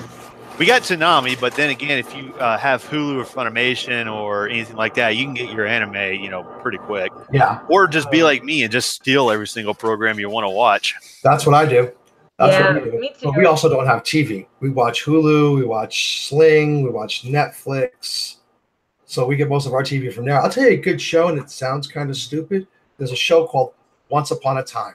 I've heard of it. I love that fucking show. I've actually been wanting to watch that. It's kind of like Doctor Who. It's on so far now. I can't will myself to sit down and watch it. Well, my wife and I binge watch a lot of stuff. So yeah. I got into Breaking Bad in the last season or something because I'm always the last one into things because I don't want to invest myself in a new show if it's going to suck. So I wait to see if other people say it's good first, and then I give it a chance. Maybe I like it, maybe I won't. But hey, Hooker, any good titles? Also, Hooker said we need to watch British and Aussie programs. Oh, any yeah. Good titles? Yeah. I was going to say the only two things that I was really interested Black in. Books was good. You finally got around to watching Black Sails? No, Black Books. Oh, Black Book. But anyway, Books. the only I love thing Black Sails. The only thing I've seen interesting lately is JCVJ, I think it is, Jean-Claude Van Johnson, which is Jean-Claude Van Jam's show on Amazon Prime. Great show. There's a British show you guys might like. It's kind of funny. It's called If You Can't Pay, We'll Take It Away. I like the name. I love watching some of these people who get kicked out of their homes because they've known they were going to get kicked out 2 years ago and they're still not paying their rent. And these guys come in from the high court and literally evict them physically. I'm like, I laugh my ass off at some of these people. Okay, that's something I think I'll check out because that sounds absolutely hysterical. But as far as British shows, another one I really like, even though it had some liberal politics stuff in it, I just kind of ignored that because back at the time I didn't know a thing about British government anyway. I know more after Brexit, but at the time I didn't know shit. So The Thick of It with Peter Capaldi was excellent. I really enjoyed that, even though it has some liberal stuff in it. I just kind of tuned it out. You know, that's kind of what you have to do today, honestly, is just ignore it. The other show I really like is The Tick, the new one. Oh, is the new one any good? You've watched it? Oh, I love it. I'll have to check it out. Yeah, because I worry about these nostalgia shows because I'm afraid that they're going to take the things we loved and make them suck. Like the new Powerpuff Girls. You know, three of us grew up on the Powerpuff Girls. I was gonna say I didn't watch the Powerpuff Girls. I did. That show was fucking awesome. Yeah, that was a little after your time, but the original Powerpuff Girls was, you know, to all of us, we loved it. But the new one is, oh god, they've made a new one just to have a black one. Let's just put it that way. Well, the entire point of the Powerpuff Girls when it first came on was it was supposed to be a satire of girl shows and boy shows by having these little girls commit horrible acts of violence. And if you go back and watch it, you would be shocked at how damn violent it is. It's like Rick and Morty level of violence. Like, oh yeah, I remember the opening title. The opening title sequence has blood being kicked out of a transsexual demon's mouth. Yeah, I grew up with Ren and Stimpy. Okay, Ren and Stimpy was amazing too. Ren and Stimpy was just kind of gay, but it was it was awesome. You said something about them remaking the Powerpuff Girls just so they could have a black one. Look at the fucking Star Wars, the new Star Wars trilogy. God. Don't get me started on that shit. I fucking hate it. I'm a gamer. I play Star Wars online, quite religiously. I've been playing it for years. And when Disney bought Star Wars, it killed our game because now everything that we had up to that point was considered canon. Even in the game, all the new shit they came up with, all the new story arcs and stuff like that. And then I seen the new fucking Star Wars. I was like, they're gonna kill my fucking movies. They're gonna kill what I grew up on. Yes, they did. Battlefront. How do you do that? How do you kill Battlefront? Loot crates. Greedy. Yeah. Even beyond that, it's just it's not. They tried to make it like Battlefield, but there's none of the good stuff of Battlefield, and there's none of the good shit from Battlefront. They also promised, a bunch of single player content, which just isn't there either. And that's the thing with me is I don't like online gaming. I play video games to get away from people. So for me, online games are like, in horror movies, there's that trope where people are running away from the monster and they lock themselves in like a closet or something and they feel a hand grab theirs next to them and it's the monster where they were hiding. That for me is online games in my desire to escape people. Well, my game that I play, Star Wars: The Old Republic, it's an online game. You can play with other people, but most of the stories, most of the paths and most quests and shit are all single player. You can share it with other people, but it always starts off like if you and I are playing together and we start off with the same path, you'll have the same story arc, but you'll be doing your own shit. You won't be involved in mine unless we share the story or share the quest. That's the reason why I like it so much, because I play a lot of games on my computer that are single player. I'm a big Skyrim player. Oh yeah. I'm also a big Skyrim modder. Background. I love the pictures in the background, by the way. I've been looking at those the whole time. For that. I would like those pictures online. I love Skyrim, but I want them to stop remaking Skyrim. Me too. Yeah. Me too. Yeah. I hate having to keep pirating the newest version. You need to hurry up and make Elder Scrolls 6. They won't. So I also play ESO, Elder Scrolls Online, or I did. They're not going to make an Elder Scrolls 6 until ESO's numbers start to drop, and that's a fact. Yeah, and the unfortunate part of that is that ESO sucks. I'm sorry. For an MMO, it is a mess. Well, when that It's a generic MMO with just the Elder Scrolls moniker attached to it. So, Well, yeah, I agree with you. when that fails, they'll probably try Fallout Online. Yeah, probably. Actually, no. They said something about 6 months ago that they were not going to come out with a Fallout Online because it was just too much technical. Maybe if they can get next generation equipment, because the things that they want to do for Elder Scrolls 6, they have all these ideas and all these storyboards and everything else, but they don't have the equipment to do it yet. Yeah. To produce it. Same thing with Fallout. Fallout 4, I've owned Fallout 3. I own all the Fallouts, but I've never played Fallout 4 only because I heard all the bugs. And I was like, I'm not going to get invested in a game and spend 1,000 hours into it only to have it give me a game-breaking bug, and I get pissed off. The bugs aren't that bad, at least on the PC version. But have you played Fallout New Vegas? Yes, I have. Don't go in expecting it to be even half as good as New Vegas. Wow. Okay, yeah. I won't then. Yeah. I also played Dragon Age. Yeah. From Origins to Inquisition. And I've got like $2,000 worth of games on my hard drive. I've been playing. I'm a gamer. I've been playing a lot of Warframe and World of Tanks lately, along with Deliverance: Kingdom Come. Okay, I wanted to play that. Great. Yeah, Deliverance: Kingdom Come is something I really wanted. That's the game I've had my eye on, and it looks amazing. I love the realism. I love the combat system. It's just all of it. Just seems are you guys Diablo fans? Yes. Yes. There's a game called Path of Exile. I'm already addicted.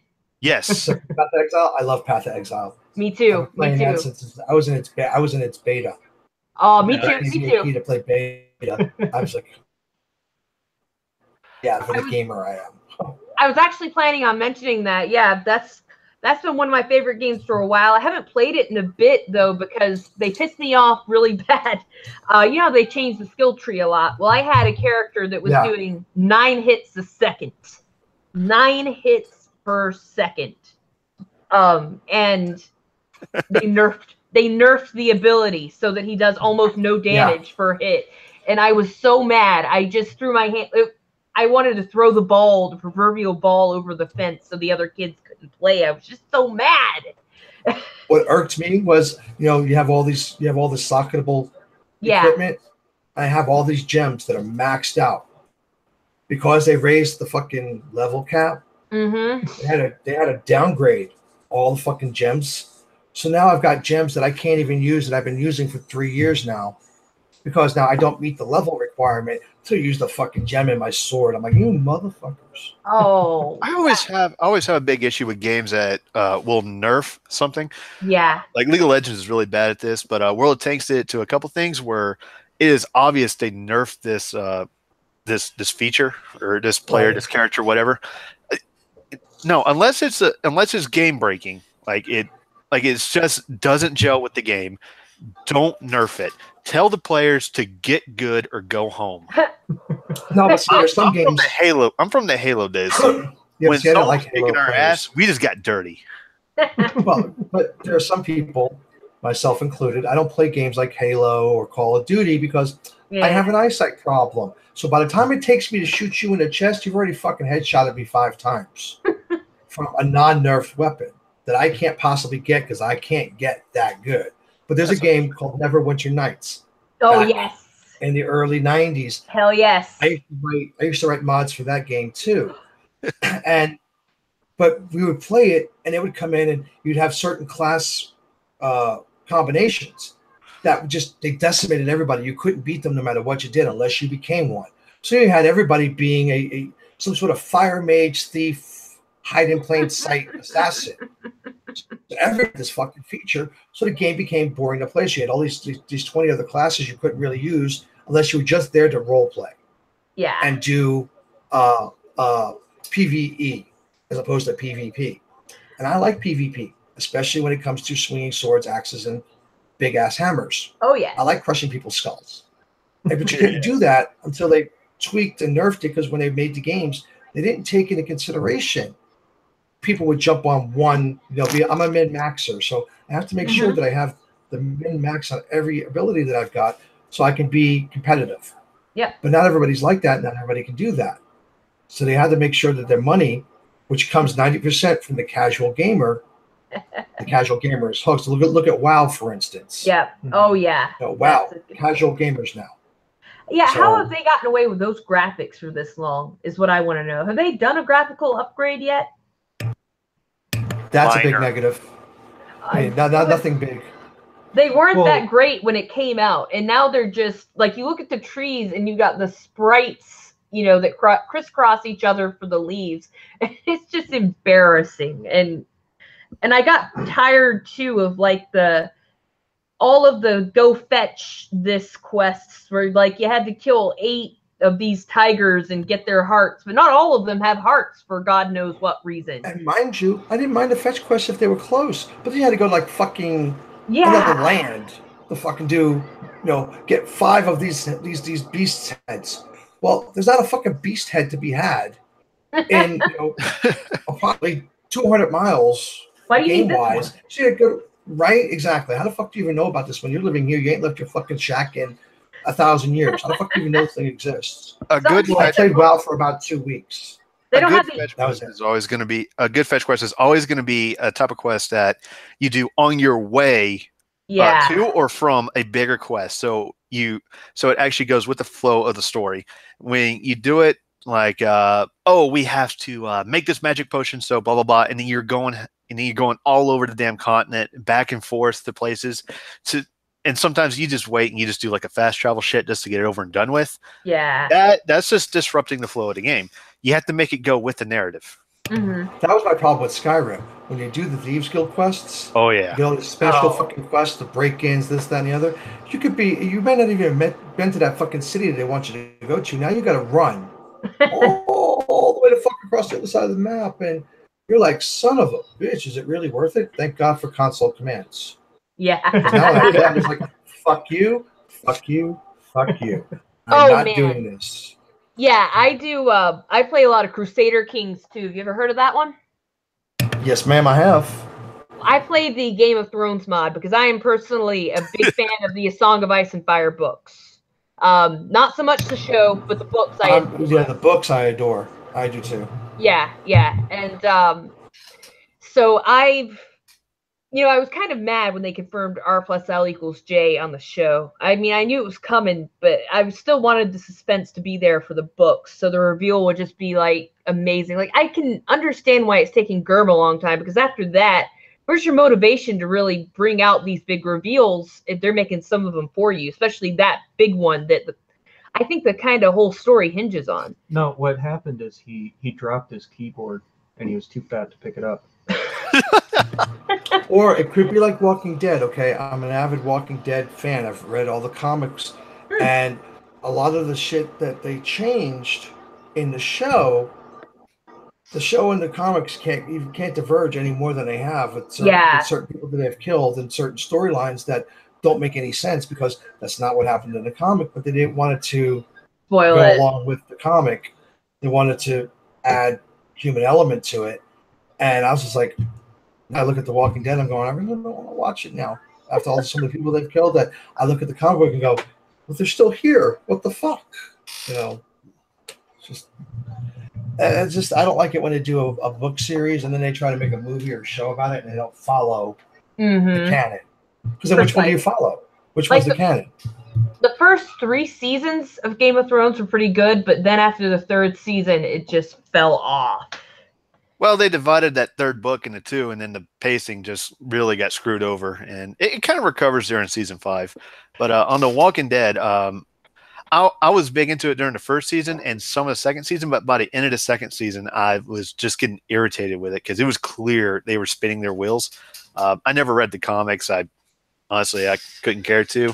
But another thing that really drove me away from the show, and is where a little bit of my autism kicks in, internet autism, not the actual stacking blocks in order. Let me just put it this way. It's filmed probably not even 100 miles away from where I live. Yeah, it's really close. I am really tempted to go to their set, punch the guy who plays Rick in the face and tell him to hold the goddamn Magnum straight, motherfucker. And stop loading these shotguns that shoot only 5 rounds with 20 damn shots. If you're going to do a show that revolves around guns and zombies, at least do what everyone in the South does and load it up with fucking blanks. You can go down to Walmart and get them. They're not hard here. Holy shit. You film it in Georgia. What irks me about Walking Dead, one of the biggest plot points that they fucked up when Rick loses his arm. Rick loses his arm in the comics. He doesn't lose his arm in the fucking in the series. Andrea, the blonde, she's the one. She's dating Rick after his wife gets killed. You know, there's no baby because the baby dies when Rick's wife dies when the governor takes over the fucking prison. So there's no Judith. There's none of that. Carl's still alive. Carl's the guy that's going to be taking over for Rick in the comics. Nope. They just whacked him out. Yeah, I Makes saw no that. sense to me. I know. Just crazy. At least the guy who played the Debbie, John Bernthal, at least he went to a good show now. Yeah, he's the Punisher, and I love the Punisher for the exact reason. Yeah. The Punisher's that's a show worth watching. Punisher and Daredevil both. I was a little worried about how the Punisher was going to be, but it seems to be pretty fucking awesome. Well, oh yeah, I like on Netflix. Real ammunition, I love it. Iron Fist. Iron Fist was a pretty good show. Now they've kind of blended it with Doctor Strange, Punisher, and a few other of their Defenders. The Green Arrow character, the show The Green Arrow on oh shit, Netflix. I forgot. But they kind of blended them all together. Yeah, Hawkeye. Yeah. No, he was the Avengers. Yeah. Green Arrow was Oliver Queen. Yeah. Wait, they got a big show on him. I know that they are trying to blend them all together, kind of, because they made the Punisher come out of Daredevil. Yeah, just like they're doing with the movies. But except I've heard, well, we should probably not give out spoilers about the new Avengers. Probably. Oh, who cares? No one dies in this series. Fuck you, Jack. You're not supposed to do Hooker just said, autism is more than a stack of blocks in a row. It's more to do with social awareness, sensory issues, and now reading facial cues and body language. That is very true. And growing up, actually, I can kind of talk about this myself. I don't know if it's true or not. I personally think that I was just a private school kid that didn't have a chance to develop social skills because we had spoiled and coddled, huh? Well, it's more to do with we had 2 to 10 kids per class, and there was a very strict dress code.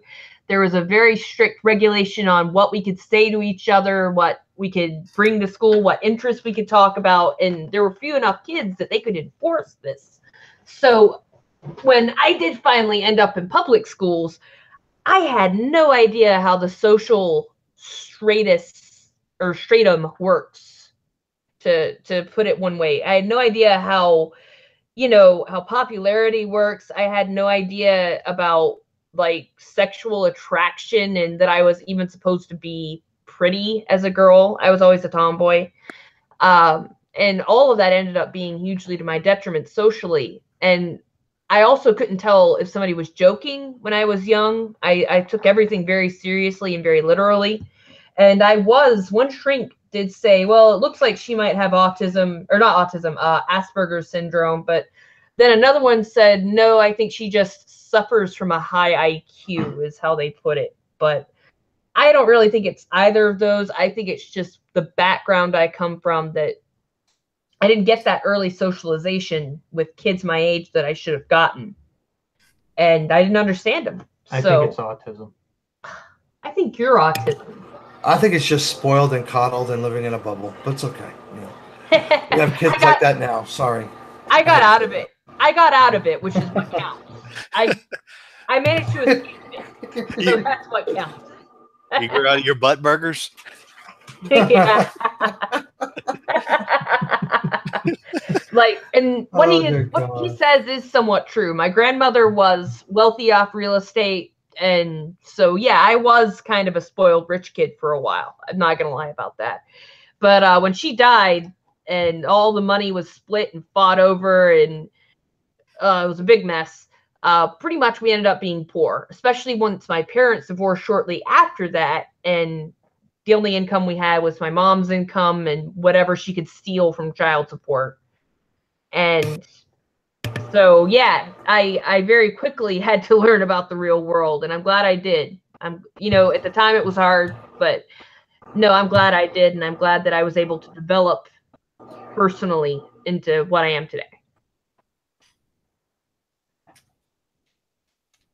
Oh, your we mic's can't off. hear you. We can't hear you, dude.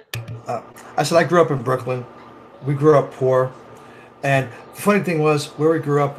Coney Island is a peninsula, and at the very end of the peninsula, there's a gated community, and it's called Seagate, and it's all Jewish.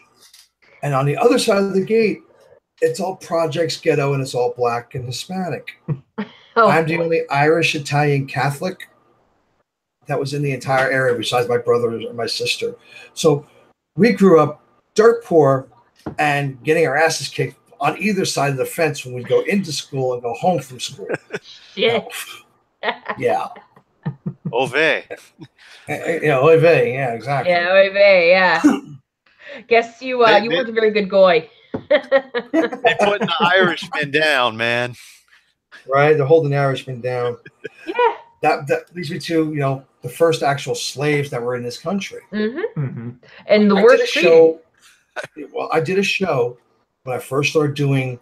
I was just doing rants, and I did a show, and because I was tired of listening to one subsection of the entire country that claims to be oppressed, but gets to use an extra name to describe themselves so they can stand on some sort of higher precipice than everybody else.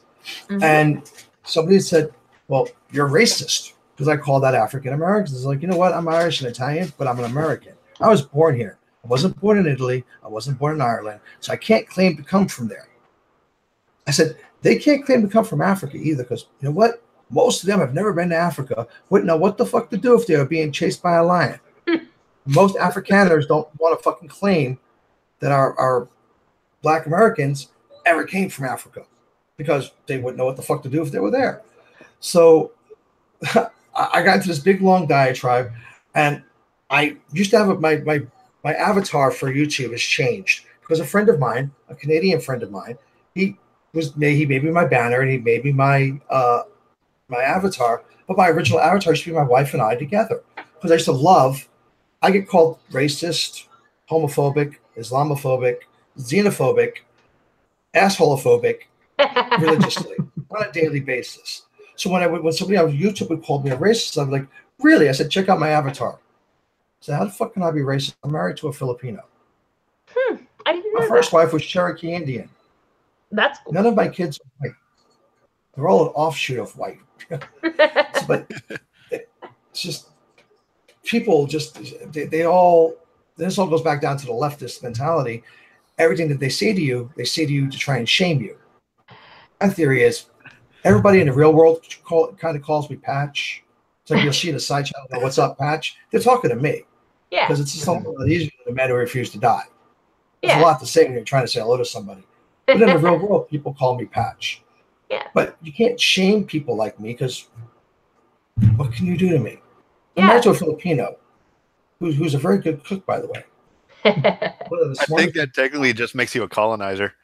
I'm stealing their women now. I'm stealing their women now. Yes, I am. It's okay. My wife and I tell jokes. We fuck with each other. Oh, we'll go to like Walmart. We're standing in the line to check out.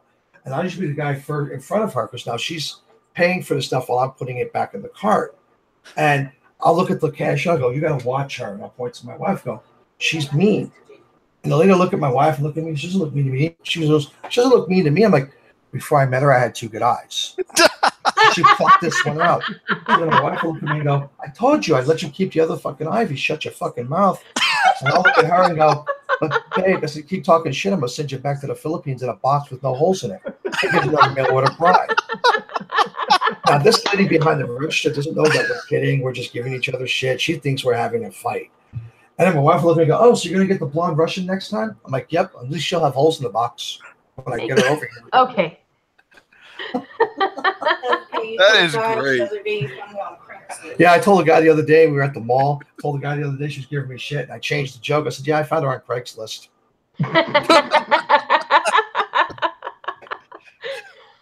That is hilarious, man. It sounds like you two have the right kind of marriage. Like, Jameson and I have a joke. You know, in marriage, it's inevitable that you're going to end up hating each other anyway. So we just make that the goal, that we're going to hate each other. And that's just how we operate. Like, at night, we have trouble going to sleep because, first of all, I hate heat. For some reason, I'm very heat sensitive with the condition I have. So I keep it fuck cold in here. We're in Michigan, so it's pretty easy to do just by keeping the window open and never turning the heat on. So he comes in when he comes home on the weekends and we go to bed. You know, we're kind of night owls. We stay up kind of late when he doesn't have to work the next day. And we lie down and my hands and feet are freezing, and it's partially because of my illness. My body doesn't maintain body heat very well, so I can put my hands on him and it's just freezing. And you know, I do that to him. You know, I say, oh honey, I just want a hug, I just love caressing your body, you know, all that stuff. Nope. Fuck off. My wife does that to me with her cold hands. She's like, but babe, I just want to steal some body heat. And she's like, wait, shit, you don't have enough body to give me heat. Oh my god, thanks. I appreciate that. No, we had a conversation a couple of weeks ago about we're watching. We tend to watch a lot of serial killer shows and a lot of husbands killing wives shows and lockdown shows. And we were talking about it. I said, you know, there comes a point in time in a marriage where your husband and wife look at you and go, I just wish you'd die. We talked about that about, you know, husbands and wives wanting to kill each other at some point. I was like, yeah, it's like we can just start that now. But no, I just want to take care of their eye. I'm like, that's not funny. If you take my other eye, you got to take care of me even more than you already do. It's just your own shit. She's like, no, but just let you shit in your own shit. See, this is my wife. See, she makes fun of me because I walk into walls that have been here for years, and I try to rearrange the house or the apartment because I can't see very well. My depth perception's off, so I'll walk into the fucking door. Oh, and it's been there for years, and she'll laugh at me and go, babe, trying to change the house again? I'm like, yep. I am. Make you conform to me. Well, it is your domain. Let's test that and see how it works. I just wish you'd die. Good luck with that. But okay, yeah. Thank you for coming, hon. I appreciate it. Have a great evening. Yeah, thank you very much. All right, see ya. You people in your relationships. You'll find one eventually. I'm trying to get my mom, since he lives where I used to live, basically, or like 10 minutes away. I'm trying to get my mom to hook him up with a girl, but all she knows are hoes. So I don't know what to do. I work too much. I don't have time for this shit called relationships. Hell, you were talking about vacations. Yeah, we're talking about vacations a little while ago, and I'm just sitting here like, the fuck is a vacation? I haven't had one in 3 years. I don't remember the last one I've been on. Well, we went to Florida. Yeah, wait. I remember. I did have a vacation recently. It was called unemployment. That's typically how it works. That's typically how it works. Oh yeah, when we went to Florida, it took us months to get financially back on our feet just from not working. Jameson just pointed our Maine Coon out, and he's just flopped out on his back with his legs sprawled and his front feet folded up against his chest with a big smile on his face. What a doofus. Very nicely displaying his penis. Yeah, very nicely displaying his penis. Like this thing, all right, this freaking cat, when he decides he wants to lick his nethers, he sits spread eagle in the room, and instead of just lifting up a leg like a normal cat, he sits spread eagle and then just dives his head down between his legs, just displaying his balls and rectum to everyone. It's like, wow. Just pulls a Marilyn Manson and just goes deep in there, huh? Oh yeah. He just goes full Marilyn Manson on that thing. How many pets do you have? Don't ask him that. Yeah. 9. I had to. Oh, wow. Well, we do rescue, and we're also doing, we're starting a cattery. So to fund the rescue, we are going to be breeding European Maine Coons. They go for up to $2,000 a piece. Wow. Yeah. Nice. And yeah, we're shipping in our female from Russia, so it's about to be 10. We're about to ship in our female from Russia, and then we've got a big heart. We love cats, so we've adopted. We'll see. I brought 2 here. No, 3. I brought 3 here when I moved. Then we adopted another one, and we also take kittens from the South where kill rates are very high. Right. And we adopt them out up here where even the state-run shelters are no kill. Like, they don't even have to kill them in the shelters up here. So we take them out, we adopt them out here to people. And there's always families moving in. There's always new kids that are out of college that want their first cat, you know. So it's very easy to adopt them out here as opposed to Alabama where you might wait months to get a cat. Right. And Alabama is a kill zone. It's a kill state. Shit, you say that, but hell, you got me my 2 cats. I didn't have to wait for shit for them, and I got them for free. Yeah, well, that's because I begged you to take them. Yeah, and we've got 2 dogs, a cat, and a tortoise. Oh, and wow. All of our cats are all of our animals are rescued with the exception of the tortoise. We actually bought the tortoise. But our cat is a one-eyed cat. And my youngest daughter, they were looking for cats, and Angel decided to reach out and grab my youngest daughter through the cage. So she picked us, and when they seen it was a one-eyed cat missing the same eye, that was a done deal. We got a Yorkie Chihuahua mix. That's Henry, who thinks he's a pit bull. And we got a pit bull lab who's now 2 years old. Oh, we've had him since he was like 5 weeks. And he thinks he's the Chihuahua. He's pissed off. Is there an entire culture of people that just breed Chihuahuas with random ass dogs? Well, it's just like they breed pit bulls with random ass dogs. I mean, Jesus. Yeah, but a pit bull in a lab, I can sort of see that. Who is getting a Chihuahua frisky with a poodle or a Yorkie? I see people do it all. Well, I mean, look at when I was younger, my first wife, she passed away due to throat cancer, and our dog was a Maltipoo, a Maltese, and a poodle, and we got her as a rescue. Yeah, there's a whole culture of that designer. Yeah, breed. they just. And now they're doing what they can design their hair color and shit. What the fuck's this? Oh, I know. At the very least, a poodle is actually a really big dog that was actually designed to be a retriever. Yeah, right. Then they made the little ones. My mom's got a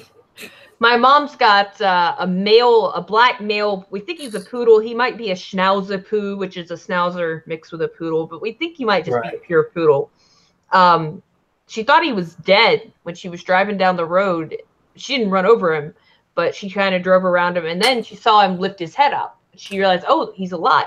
So she turned around, she opened her car door to get him, and she didn't even have to. She didn't have to get out. He just ran and jumped into the car. And she drove him home, and that is the clingiest dog. He cannot stand to be away from her. He's always right next to her, always got to have attention. If she lets him outside because there's a fenced-in backyard. She lets him outside, and if you leave him out too long, he makes a scream that's like, I mean, it's what I imagine a banshee sounds like. It's the most ear-shattering, freaky scream you've ever heard in your whole life. Oh my God, it's the dog version of Rorschach. Right? my cat, Rorschach. Yeah, his cat's name's Rorschach. Yeah. Nice name. Yeah. Yeah. And no, for whoever listens to it, Adam. I didn't name him after the DC character. I actually did because he actually does have the 2 black spots on top of his head with white space in the middle of it. Yeah, it looks like the mask. He is a massive half ragdoll, and we have come to realize he is half Maine Coon.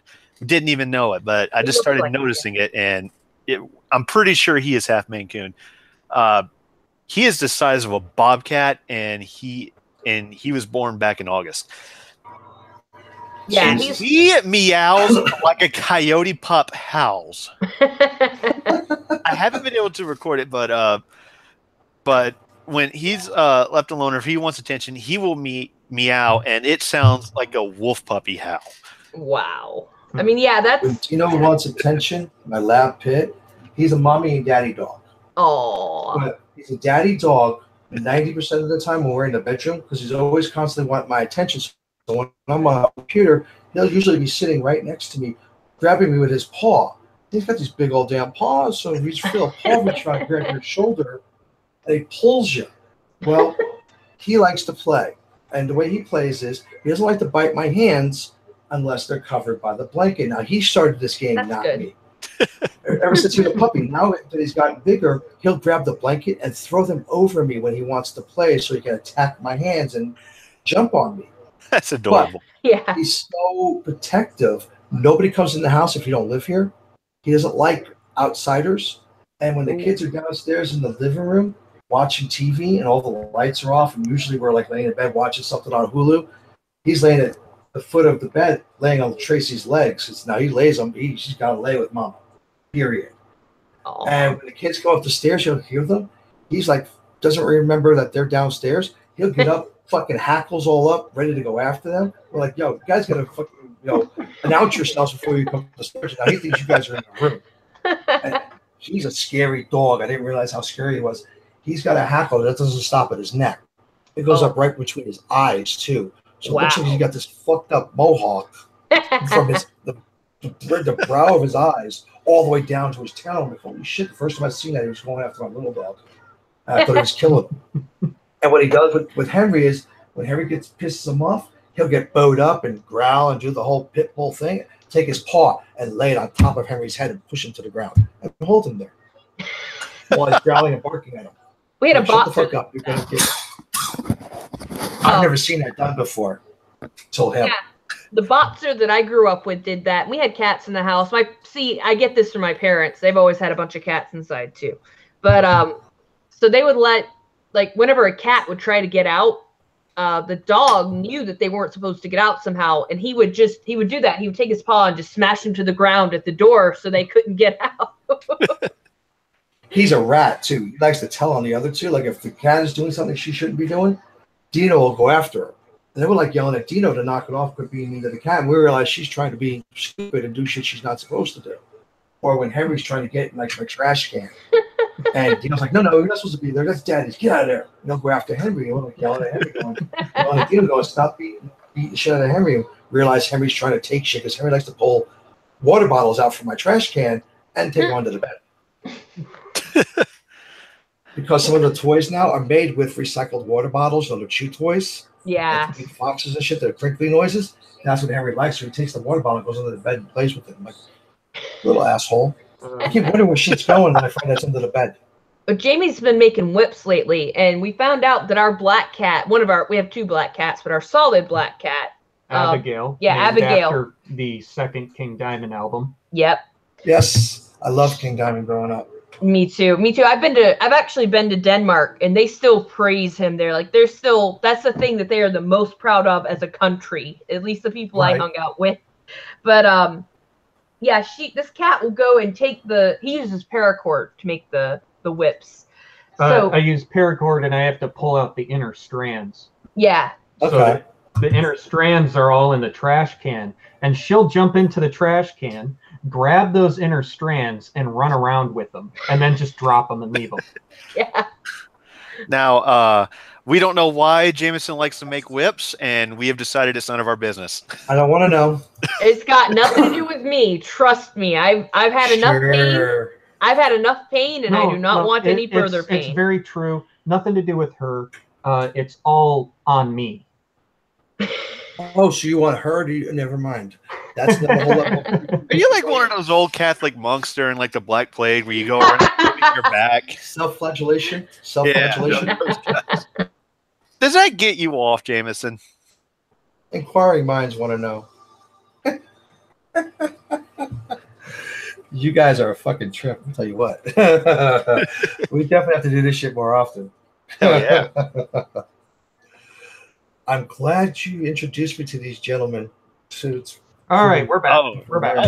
Oh, you went away for a second. But there they went. Are they gone again? I think so. It's another form of Texas. It's probably Hangouts, because Hangouts is known for being stupid. It's Google. Yeah. You know, shit fucking happens all the time on Google. But seriously, the next time you guys decide to do a show, give me a few days notice. I'll see what I can't do about getting more people in here, you know, to kind of let them see you guys and reach out to you guys. And oh, there we go. We're back now. There they are. Well, Damn it. quit hitting the X button, guys. Stop whipping your computer, Jameson. Right. The computer's not going to like being whipped. But anyway, this dog, she will come and greet you at the door, jump up, try and get to your face and stuff. She'll, you know, when you're sitting on the couch, she'll try and lie down on you, and she just goes absolutely nuts. She thinks she is a cat. She thinks she is a cat. I've caught her sleeping on top of the top of the couch like a cat. Oh yeah, it's always funny to see too, because she's not a small dog at all. No, she's not. She's got to be at least, what, 80 pounds or something like that. Yeah, I'd say about 80. 80 is probably a good fitting number for her. That's Dino. He's about 80. Yeah, that's impressive. Yeah, I'd love to see a picture of him sometime. Sounds like he's a cool dog. I have a couple posted on Facebook, but let me see something real quick. So that's why you've got a pit bull as your picture. Right, because my buddy decided I'm like a pit bull. Yeah, that I can see that. And I won't die. And that was his gimmick. And he knows my dog. Dino was like next to my wife. He's my best friend in the whole fucking world. I mean, him and I have talked. And just kind of looking at me going, "Hey, would you shut up already?" But now he's taking the talking back. So we talk to him, especially when my wife starts talking to him. He'll start whining at her and talking back to her or talking to her. And it's just funny as shit to see this big dog with this little high pitched voice. So like, you wouldn't expect that to come out of him. Yeah. He's extremely overprotective, though. Well, they were bred as like babysitter dogs, so that kind of makes sense. They were meant to watch children. So it's kind of funny that people think they're so terrible and so vicious and evil, but they were bred to take care of kids. And that's actually, I'm considering how many pit bulls are in shelters, and when we get an actual house, we're going to get a dog. Yes, we have all these in an apartment. We have a super cool landlord. That's all I can say. Hey, nothing wrong with that. No cat limit. Well, there probably is one. No, there's not a cat limit. Well, initially when we came, we said 4. He doesn't know about the additional ones, but we're just going to kind of keep it that way until we get a house. That's kind of how we are with the tortoise. We can have 3. And Dino is going to be my service dog. We're working on training him to be my service dog.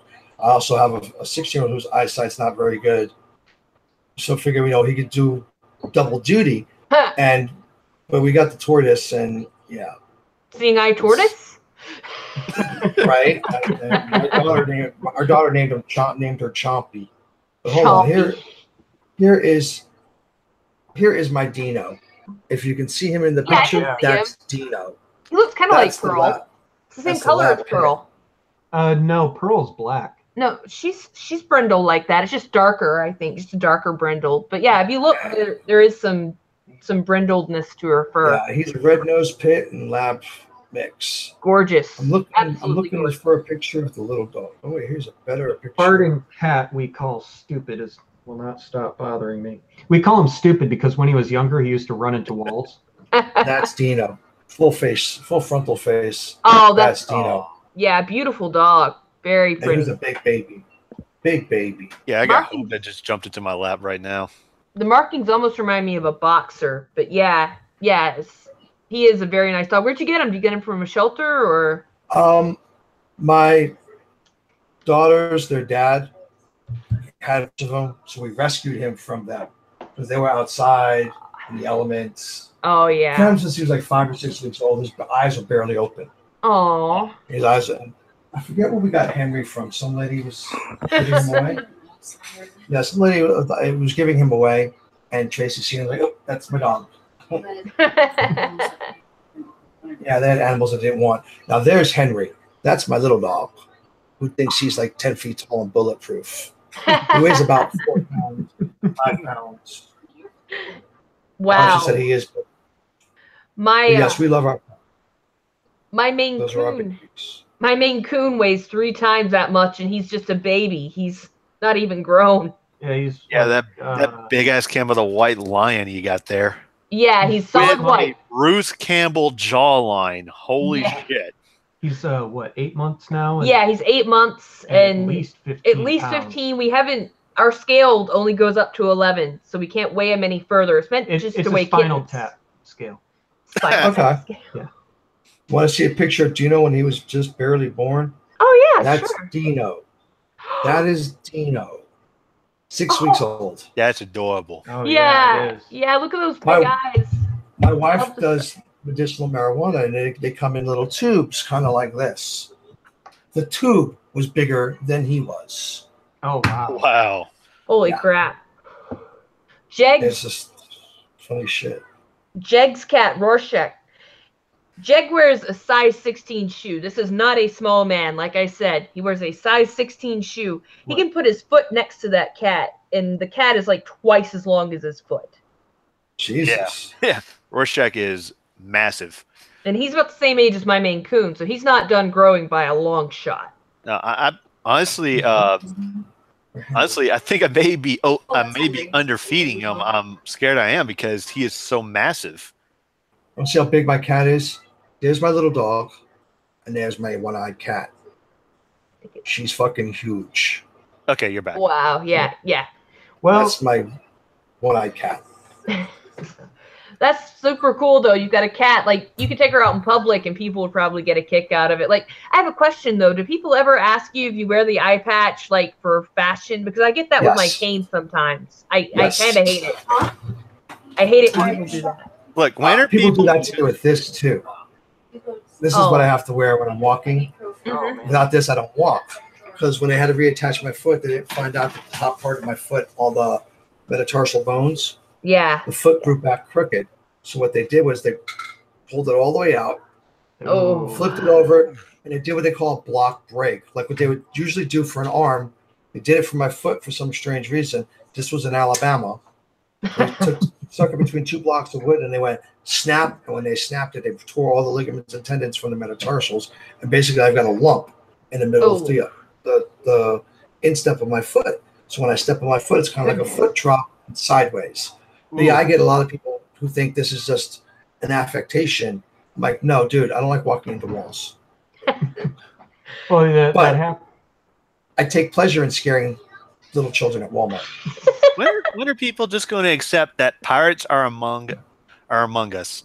You know? Yeah. Right? Well, when are they just going to accept it? Well, that happened in Alabama. I'm kind of surprised they didn't put your right foot on your left. Yeah, no joke. Well, he obviously didn't go to Huntsville Hospital. No, I went to Baldwin County EMC. So yeah, which is in Foley, Alabama. No wonder. 2 hillbillies, in Alabama, they got the fucking corrugated tin gator ditches. Yep. So we're walking the fucking county road, poking the gator ditches, the tin. Because now we got to change it out periodically. I fell through a piece of the rotten tin sideways. Oh. 2 big hillbilly boys decided instead of pulling me out this way, they pulled me straight out. Pulled my foot off in the skin. I did not know it because I was wearing jump boots to my knee. I walked on it for 4 hours, thinking I sprung it. Shit. It's jumping in and out of the truck every 30, 40, 50 feet to check the pipe, make sure this pipe wasn't rotten. 4 hours later, I couldn't stand on it anymore. I thought maybe I might have broke the ankle. Had no idea that I pulled the foot off. So I got to the hospital. They cut my boot off. And when they cut my boot off, you're sitting on the gurney, and I'm sitting like this. My feet are here. This is the gurney. When they cut the boot off, the foot did this and started swinging like a pendulum. I don't remember that shit after that. 8 months later is when they had to redo my foot, and that's when they fucked it all up. Well, so 1999. If you ever need a cane, let me tell you. Oh, this is good. Go to my3rdleg.com. They have this is what I have is a leg. It's a cane that looks like a skeletal human leg. It is badass and it works really well. You'll like it, trust me. And I've been looking everywhere. Tell them who it's signed by. Oh well, yeah, mine is signed by Alice Cooper.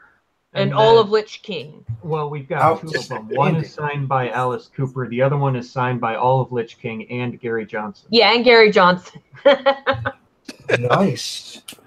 Yeah, my wife and I were looking for. I want a carved cane. I don't want one of those fucking metal things you go to, you get from the old age home. So we've been discussing a cane because I can walk 2 or 3 hours on the leg and then I'll start to limp more because I also have hip issues from the back issues. So it's I'm gimping, and the tighter I get, the worse the gimp gets. So I was just like thinking about it. So yeah, I'm glad you gave me that website because I can look that up. Yeah, my 3RD leg. That's one word. They are made out of plastic, but doesn't he also? No, there are also wood ones? there are wood. And it's not just plastic. It's some kind of really tough. I don't know, some kind of really tough stuff it's made out of. It's not plastic. Well, it's mahogany. No, yeah. Well, and also you can get them painted. You can get special designs, like custom designs put on them.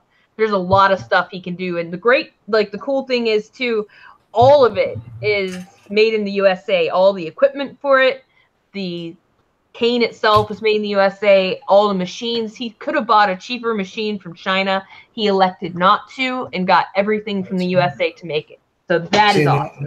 That's kind of like what I like supporting is people that make shit here. Yeah, and he made sure to do that, and so we really want to support him. So I tell everybody that, could possibly need a cane, go here. It not only looks cool, not only can you customize everything, but you also can buy with a good conscience knowing that you bought from somebody who has everything made in the United States. Yeah, we should. That's outstanding. We should start advertising that our music is written, recorded in the United States. I don't think that's quite the same. I don't think they're gonna really care, but you can always do that when you're doing an interview with people. Yeah.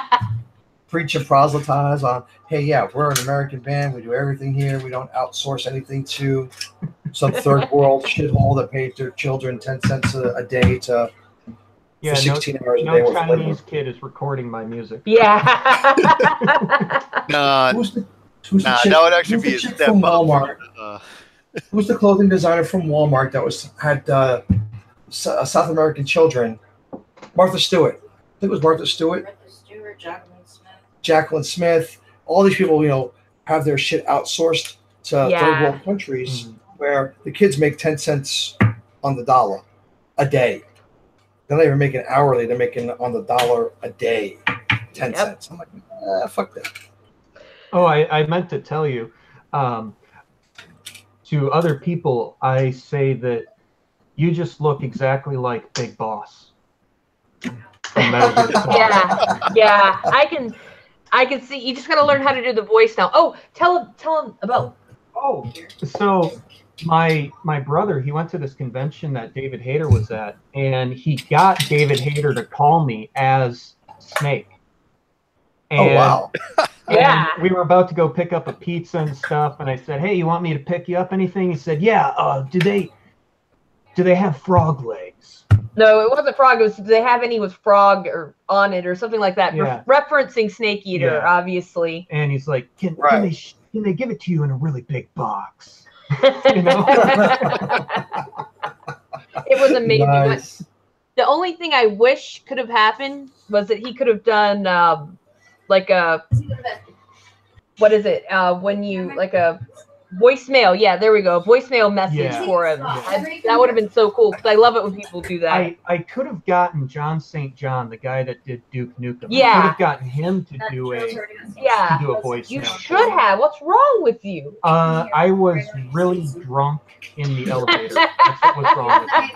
And I rode up the elevator with him and went to the wrong floor, probably a floor I wasn't supposed to even be on because there was this huge party going on. I walked in and I'm like, oh shit, I'm not here. Was this at the conventions? Yeah. Or okay. Well, yeah, if you don't know, those anime conventions they have, everyone who works there gets just drunk off their ass, and like when you're supposed to be. Jameson and I had a makeout session in one of the booths, and just nobody cared. Yeah. Well, they in the little room that we had, there was a little closet sort of thing that was covered up by curtains. There was a bunch of unused chairs and stuff in there. And I just told everyone else, hey, man, we're going to fuck in here. If you need us, we'll be in here. We didn't really fuck, but we did make out. And they said, all right, whatever. We don't care. Do you. And, you know, you can get drunk like all you want. People bring, like, bottles of alcohol. I was back there vaping, which I see you vape, too. And I'm the type of person that I will deliberately wear, like, a shirt where I can take my vape and I can put it where it's supported by my bra. But it just kind of barely, just where the mouthpiece is just poking up, where I can just put my head down and vape in the movie theater, and then I just hold it long enough that there's barely any smoke when I exhale. That's me. I do it in Walmart too. I do it in Walmart too. Wait, I got a Walmart story for you because I told you before I like to scare little children. Okay. My wife will be going through the grocery store, or we're going through Walmart. There'll be some little kid, 3, 4, 5 years old. He's sitting in the front part of the cart, and he'll be watching me as we walk by, and the little kid will go, "Look, mommy, a pirate!" Like at the top of their lungs. Mommy and daddy, especially here in California, mommy and daddy kind of like swallow their heads. Oh yeah. They're afraid I'm going to come over and kill them. So I walk over to the little one and I go, and I got a fake leg too, and I beat on the bracelet I wear. Mommy and daddy don't know what the fuck to do because they're watching me for the rest of the time we're in the fucking grocery store. Thinking I'm going to follow up behind them and whack them in the head or something, steal their child. It's fucking hilarious. Well, when we get our pirate ship, you know, you'll be one of our mates. Oh yeah, well yeah, that's been a talk among the band. Is like, oh yeah, we want to get a pirate ship, and I'm like, you guys, we are not Iron Maiden by any stretch. Give us some time. No, we actually plan on releasing good albums this decade. Yeah. To be fair, the last one wasn't too bad actually. I like that they had a song dedicated to Robin Williams. That was very admirable. You said you like to scare children. Well, one time years ago, I was in Taco Bell. And he's always in Taco Bell. That's your first mistake. Taco Hell. Yeah. So I was in Taco Bell, and I just looked behind me, and there's this little kid, and he looks at me. He immediately starts crying and says, "Mommy, it's scary." And I'm just like, what the fuck did I do? I'm just standing here. He's a good-looking guy. He's a good-looking guy, too. That's the funny thing. I mean, he's got long hair and the beard, but he's got, like, these nice cheekbones and this nose job nose. He looks like fucking... I didn't have a beard. You keep saying it looks like Varg Vickers, and I'm just thinking maybe the kid just saw one of those documentaries about the church burnings. Yeah. Well, he does. He does look like Varg Vikernes. He looks like a... Yeah, he looks a lot like Varg Vikernes, actually. That's probably the best way... Like, a cross between Varg Vikernes and... the guy that played Legolas in Lord of the Rings. Orlando Bloom?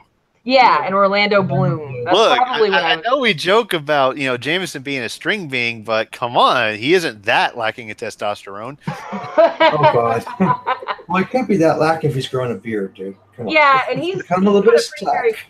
He's a hairy guy in general, actually. So he does have testosterone. That's not something to be concerned about. He's not a soy boy. No soy boys in this band. Besides maybe Matt. Good job. No soy boys. Mac's not a soy boy. He's a hunter and a fisher. Okay, yeah. No testosterone. I mean, no. There's enough testosterone in Mac. There's no estrogen. Yeah. I know Mac is a hunter and a fisher because that's the only reason me and him aren't trying to constantly kill each other anymore. Yeah, Mac is kind of a classical liberal, more like a Sargon type. So see, I like Sargon to a point. Well, we say classical liberal. He's kind of more Dave Rubin, kind of maybe. He's center, but he leans kind of left to center. Yeah, that's tolerable. Okay. Well, he watches a lot. He's okay with socialized medicine, but that's about as far. So is Sargon. That's about as far left as he goes, though. He watches a lot of Crowder and Shapiro. He likes Ben Shapiro, so he is learning. I'll give him credit. He really is. He's good people. Really, that's cool. He's talked to Ben Shapiro. Wow. Yeah, a few times. On YouTube and on Twitter, I tend to not be bashful. So, like when you and I first started talking, I'm not bashful. Yeah.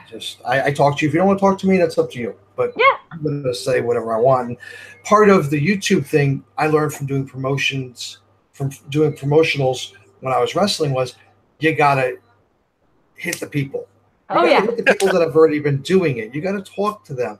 If law of averages, 1 out of 10 might talk to you back. Ben was a little hard to get to bullshitting with, but he's a conservative Jew and I'm a conservative Catholic.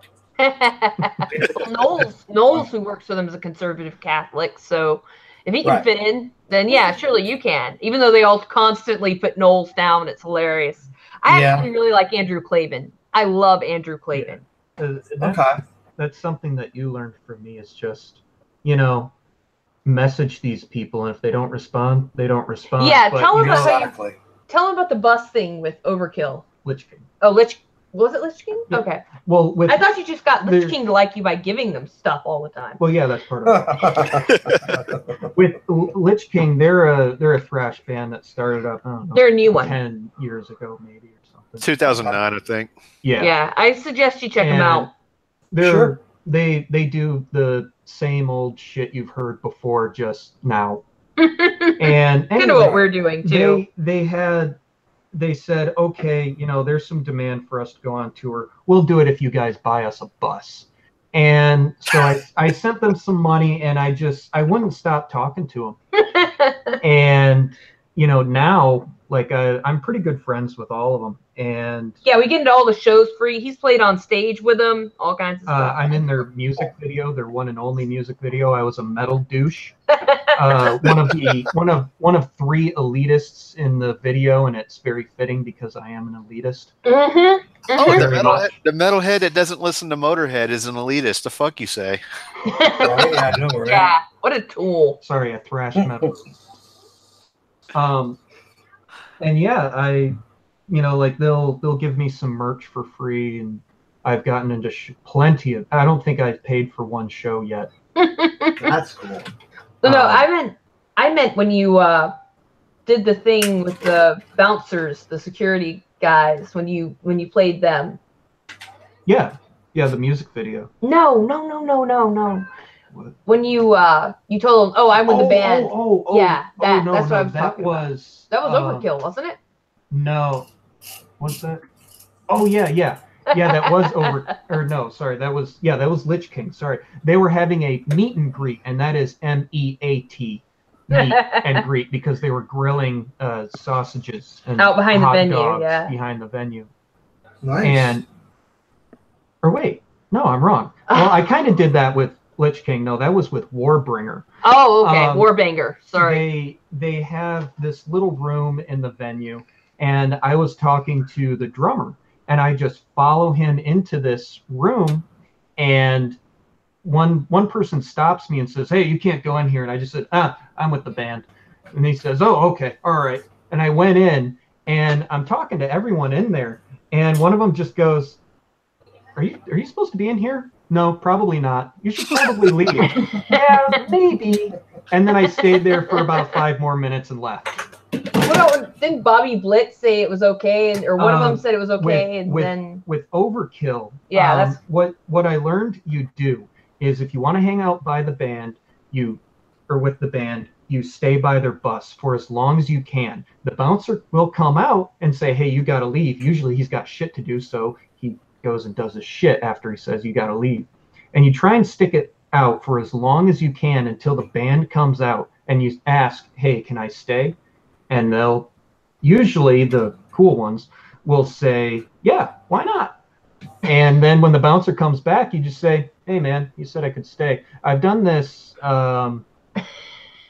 2 times, once with Overkill and once with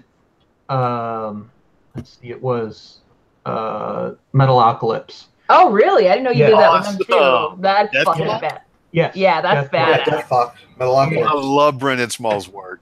Even Me too. And I was there for Gene Hoglan, because I'm a big Gene Hoglan fan, and I had my Time Does Not Heal record waiting to be signed, and they had people that paid to be there to hang out with the band. We did not. And Gene Hoglan comes out, and I say, "Hey man, do you mind if we stick around for a little bit?" He said, "Oh yeah, sure man, that's fine." And the bouncer comes out and says, "Hey, you don't have a pass. You got to go. And I said, Gene said we could stay. And he just gave me this like, oh, you piece of shit. Look at me. That's the same thing you do with wrestling, though. If you really want to meet a wrestler, a lot of times the guys will do, paid meet and greets after the venue, after the show. But if you're broke and you really want to get some bullshit time, you hang out by the parking lot. And you wait, because these guys will be usually the last ones to leave. And as they go into the car, you go and say, yo, bro, where are you going to eat? Because after a show, we all go eat. Yeah. We all, Huddle House, Waffle House, fucking IHOP. We all go eat. And then we go to the bar. So we usually have a bunch of fans following us to where we're going to eat or to the bar. Or if you fuck up and you tell them what hotel you're staying at, you're just fine. but you don't pay for a drink. You don't even pay for your meal half the time. Oh, yeah. If they like you. Oh, yeah. It's fucking outrageous. Yeah, the problem there is a lot of my favorite wrestlers aren't really doing things anymore. He likes the old stuff. Tommy Dreamer, he's got his own thing going on. Yeah, House of Hardcore. Yeah, I haven't seen any of that yet, but I really want to. New Jack he's done. He wrestled his last match. I don't like New Jack. I didn't like him as a person. What was he like? I heard he's an asshole. Yeah. He's an asshole not only to his fans, not only to promoters, but he's an asshole to the boys too. He's one of those guys that he can't really wrestle very well. He's not a technical wrestler. They hired him by accident. Yeah, he was working for Jim Cornette with Mustafa for Smoky Mountain Wrestling when ECW kicked off. Yeah. And he wasn't getting over in Tennessee because now Tennessee, especially that part of Tennessee, was all KKK. Yeah. Oh, they yeah. liked the fact that black guys were kicking the shit out of the white guys and bringing weapons in. And so he moved to work with Paul, and he would screw up and not show up, or he'd get too fucked up and you'd end up getting hurt. He stabbed a dude because the dude didn't sell one of his moves. Stabbed him. Yeah. Wow. Like 3 or 4 times. Yep. I do like his matches though, because he likes it gory. I like the violent stuff. So do I. Which is what I did for years. I like to see the blood. So that's why I like his matches. Also, he did a lot of the high risk, flying moves, jumping off, 20 feet. You're talking about Vic Grimes and him doing it. Oh yeah, that was a He showed me that one jump. Well, it's because Vic didn't want to go. Yeah. Vic got up there and said, you know what? I'm afraid of heights. I don't want to jump off of here. And instead of letting them just beat the shit out of each other up there and then figuring out a way to fall without jumping off, New Jack said, no, fuck going. Yep. And he jumped off and blind with them. Yeah. Shit. Let's see. My last match was I did a Fallen Angel gimmick. And my name was Ezekiel the Fallen Angel, and I was wrestling Dirty White Boy for Uncle Cletus out of Anniston, Alabama. That's where I used to live. Yeah. Well, we were working in the Anniston Armory. The Anniston Armory, and my finisher was we used to call it the Soul Drop, and what it was just a sit-out powerbomb, put off the top rope through a table. We did this from a 40-foot scaffold, 3 tables, wrapped in barbed wire, and the bottom table was set on fire. And was known to sandbag people. Like he'd drop his body weight so you couldn't pick him up, or he'd try to move and fuck up the finish. Well, I got him up, stepped off the scaffold, was going through the tables, and as I went through, he moved forward. Well, when he moved forward, I had to move forward. So I didn't kill him. Yeah. And we went through all 3 tables, got wrapped in barbed wire more than we should have if we were done it where it's supposed to be. Well, what happened was when he hit fine, flat. When I hit, I was off, slingshotted forward, then slingshotted back, gave myself whiplash, and put my head through the table that was still the part of the table that was still standing like this. And all 3 of them hit the concrete, busted my skull wide open, gave myself a massive concussion. They said I beat the shit out of him for another 20 or 30 minutes after that. He had no choice but to give up. I don't remember doing that 3 days later when I started regaining my memories. Wow. Wow. That was my last match. Let's see, Oh, another what- one. Another what- one would be Sabu. I like Sabu. Sabu's good people. He really is. In real life, he's good people. Some of the ones that I want to meet the most would be Terry Funk. He just sounds like the nicest guy in the world. And same with Mick Foley. They sound Mick is like a nice guy. two of the nicest people in the business. He's a nice guy, but he's a bit of an elitist. Looking at him, you wouldn't know that. Mick is a bit of an elitist. Terry is an all around tough guy and a nice guy. Yeah. I met Terry a couple of times. We got to talk for 5 or 10 minutes. And Bullet Bob Armstrong, one of my most favorite people in the fucking world. He's from Pensacola. I know all his boys. Road Dogg, Brian Armstrong. Mm-hmm. Used to run the roads with him in Pensacola. One of the nicest people. He's in his 70s and he still wrestles. Wow. Wow. Nice. Yeah. Yeah, that's cool. Let's I see. recently Got to got meet back. Marty. I recently got back into WWE about a couple years ago. That was mostly because of the NXT logo that they adopted, and I've loved most of everything NXT has produced. Huge fan of Finn Balor. I love his gimmick and everything, I am especially too. the Demon Balor.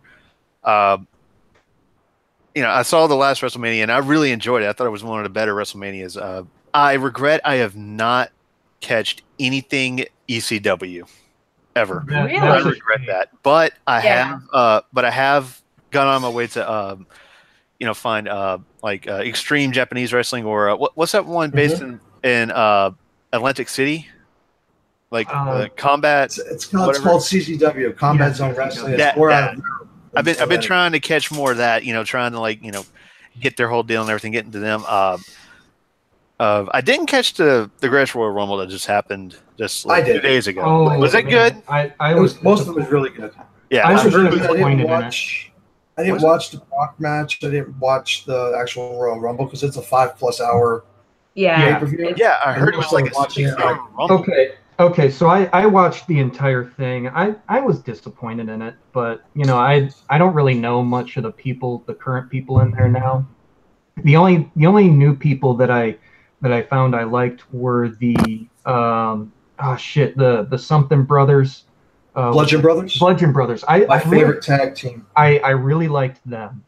Well, you did know they used to be with Bray Wyatt. They were part of the Wyatt family. Oh, really? That I did. Yeah, Bray Wyatt is awesome. I like the Broken Matt thing with Bray.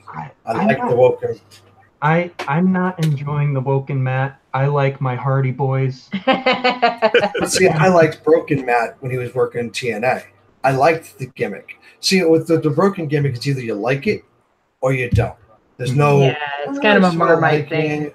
Yeah, it's kind of like, I don't know if I like it or not, but I'll give it a shot. No, you either like it or you don't. Yeah.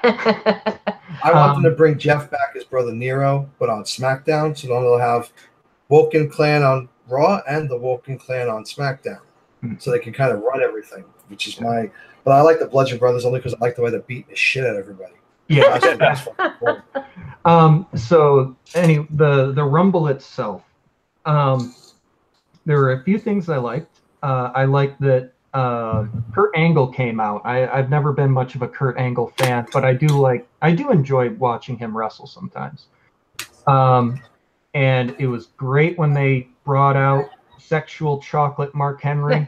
Oh wow! Yeah. Hornswoggle came out. Jesus! He eliminated someone and did a Samoan drop on one of the New Day guys. Is that the midget? New Day makes me laugh, but I Sorry, love New Day when they get the shit beat out of them. Yeah. Yeah, I'm not a fan of the New Day gimmick. Neither am I. I don't like it. They sound like socialists. They had me when they dressed up as DBZ characters and popped out of a box of Bootios, and I said, you know what? Y'all are stupid. I want you guys to stay. Freaking Dragon Ball Z. Yeah, I hate it when they do the Dragon Ball Z. The midget pancake thing from the last WrestleMania was the greatest thing I have ever seen in my life. I should say I am so mad at myself. I missed out when they brought back DX. I hate myself for missing out on that. Because DX were amazing, hilarious. Shawn Michaels he's one of my favorites from the WWE. We've talked about him. Yeah. See, what I found was sad was that I wanted the Shield to come back full time until until he hurt his fucking elbow, and until Dean Ambrose hurt his elbow. But I've been watching Dean Ambrose since he was John Moxley working for CZW. He used to work death cage matches and King of the Death matches and shit like that. Dude's got some balls for such a little dude. He's only like 5'10". Oh, yeah. Wow, yeah. That's surprising. He's not a big dude at all. It's kind of like Rey Mysterio. Not big dudes, but they got some serious fucking balls and talent. I enjoyed the Undertaker match, though. Yes, I thought it was a match with Undertaker is usually enjoyable. I did not see his WrestleMania match, but it wasn't all that great. It was a very it was just a good moment just to see John Cena get his ass whooped. Oh yeah, I hate John Cena, and I've got an Undertaker baseball jersey that's pretty rare.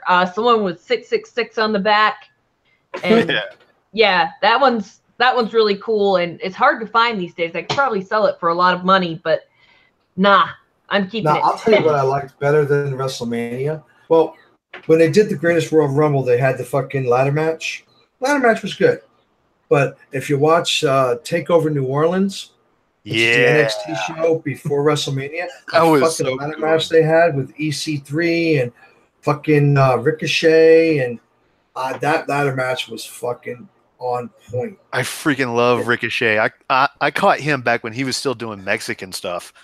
We live about 45 minutes from where they film Lucha Underground.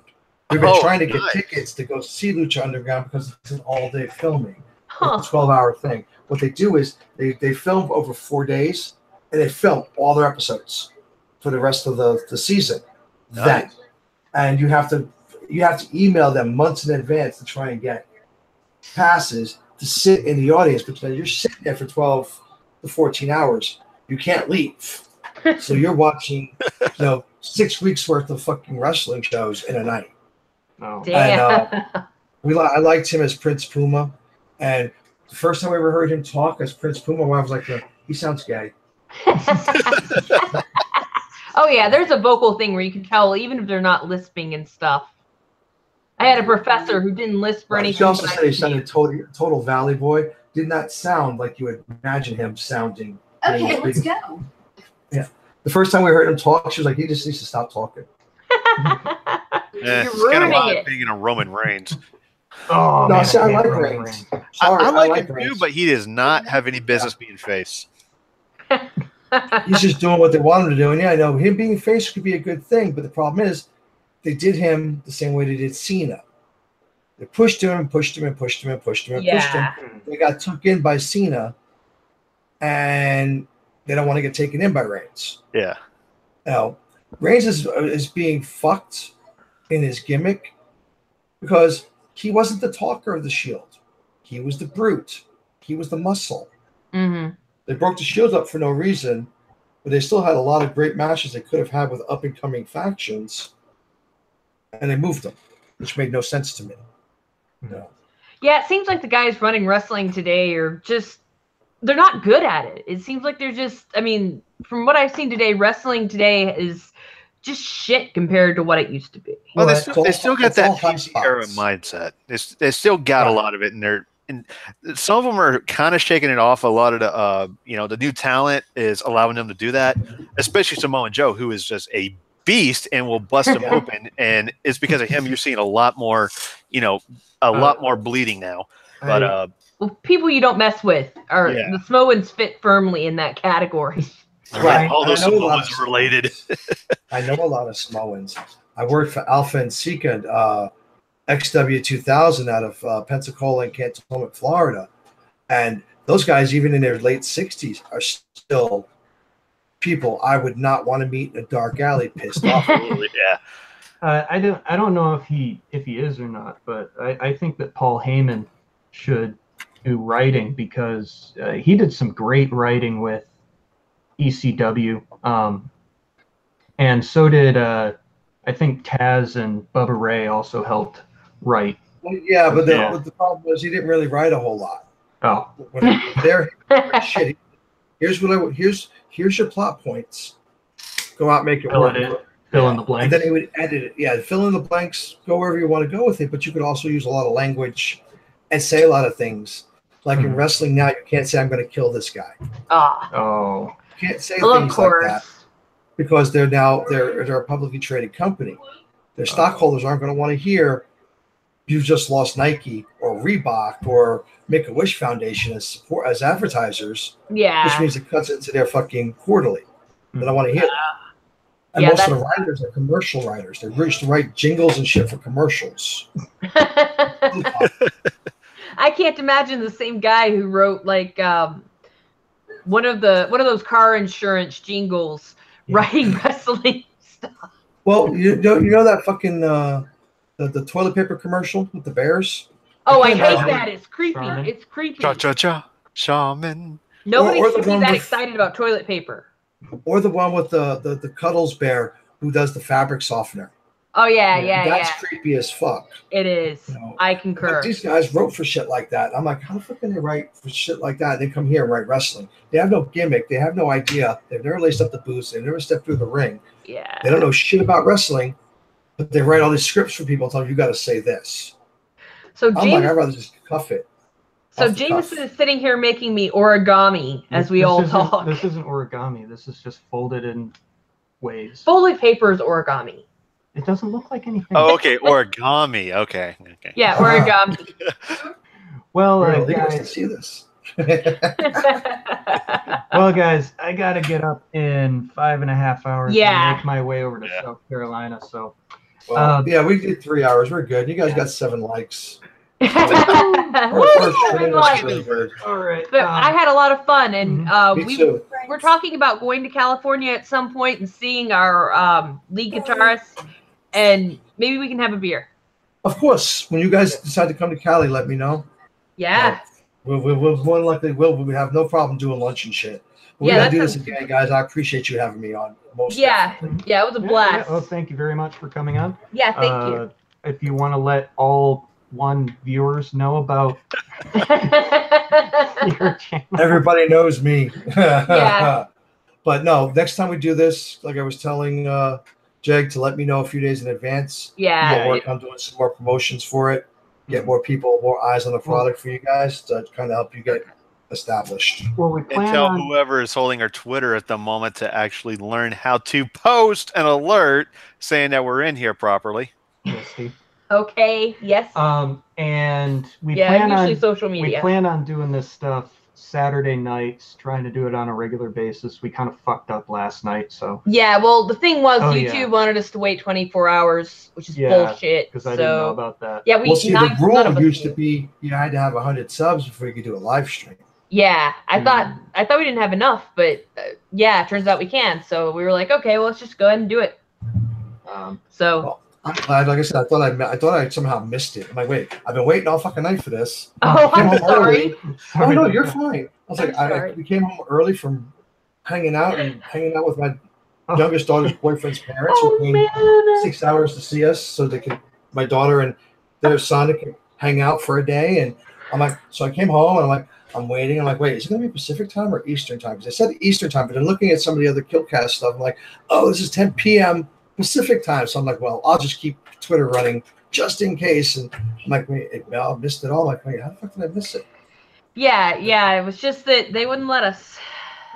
So, but thank you. That's very nice of you to have done that. Like, I'm honored. Thank you. Yeah, you feel like asking. Well, I mean, I kind of feel like you did. No, you're good. You're good. Wasn't like I was doing anything but sitting here watching television with the wife and chilling out, and recovering from the all-day affair of walking around the mall because the wife and I tend to be kind of a bit sedentary. So you could say we saved you from that. Yeah, and I trust me, I can. Spin it that way, brother. Spin it that way. Jameson doesn't like that I don't go grocery shopping with him a lot, but the truth is that it's kind of hard for me to do so, like to walk that much. So we understand because we both go to the grocery store together and we're like, fuck, we're in pain. Fuck, let's get this shirt. Oh, we're gonna get to some bread and water. That'll be okay. Yeah, that's what it would be if I came along, and it'd just be so. I'm just like, just go do it. Yeah. And there's a stigma against using those little motorized carts nowadays, isn't there? Yeah. Like I said, I want to use one of those fucking things. I want to use. I told somebody earlier. I did another stream earlier today, and they were talking about it. And I was like, no, I want to use one of those little motherfuckers just so I can run up and down the aisles, fuck with people 6 ways to Sunday. Beep, beep, motherfucker, get out of the way. Sir, you can't be in that. You're actually disabled. That is for the 500-pound land well. Yeah, exactly. But anyway, we plan on doing this stuff every Saturday night. We'll try and get a concrete time down. Still trying to figure this all out. Well, that's cool because I do a show on Saturdays with a friend of mine, so I could split it. I don't usually sit on his show for the 8 hours that he's running. Wow! So, good Lord! We do this all the time. I mean, I've got 70 or 80 videos up, but I've done 40 or 50 with him. Okay, wow. Yeah.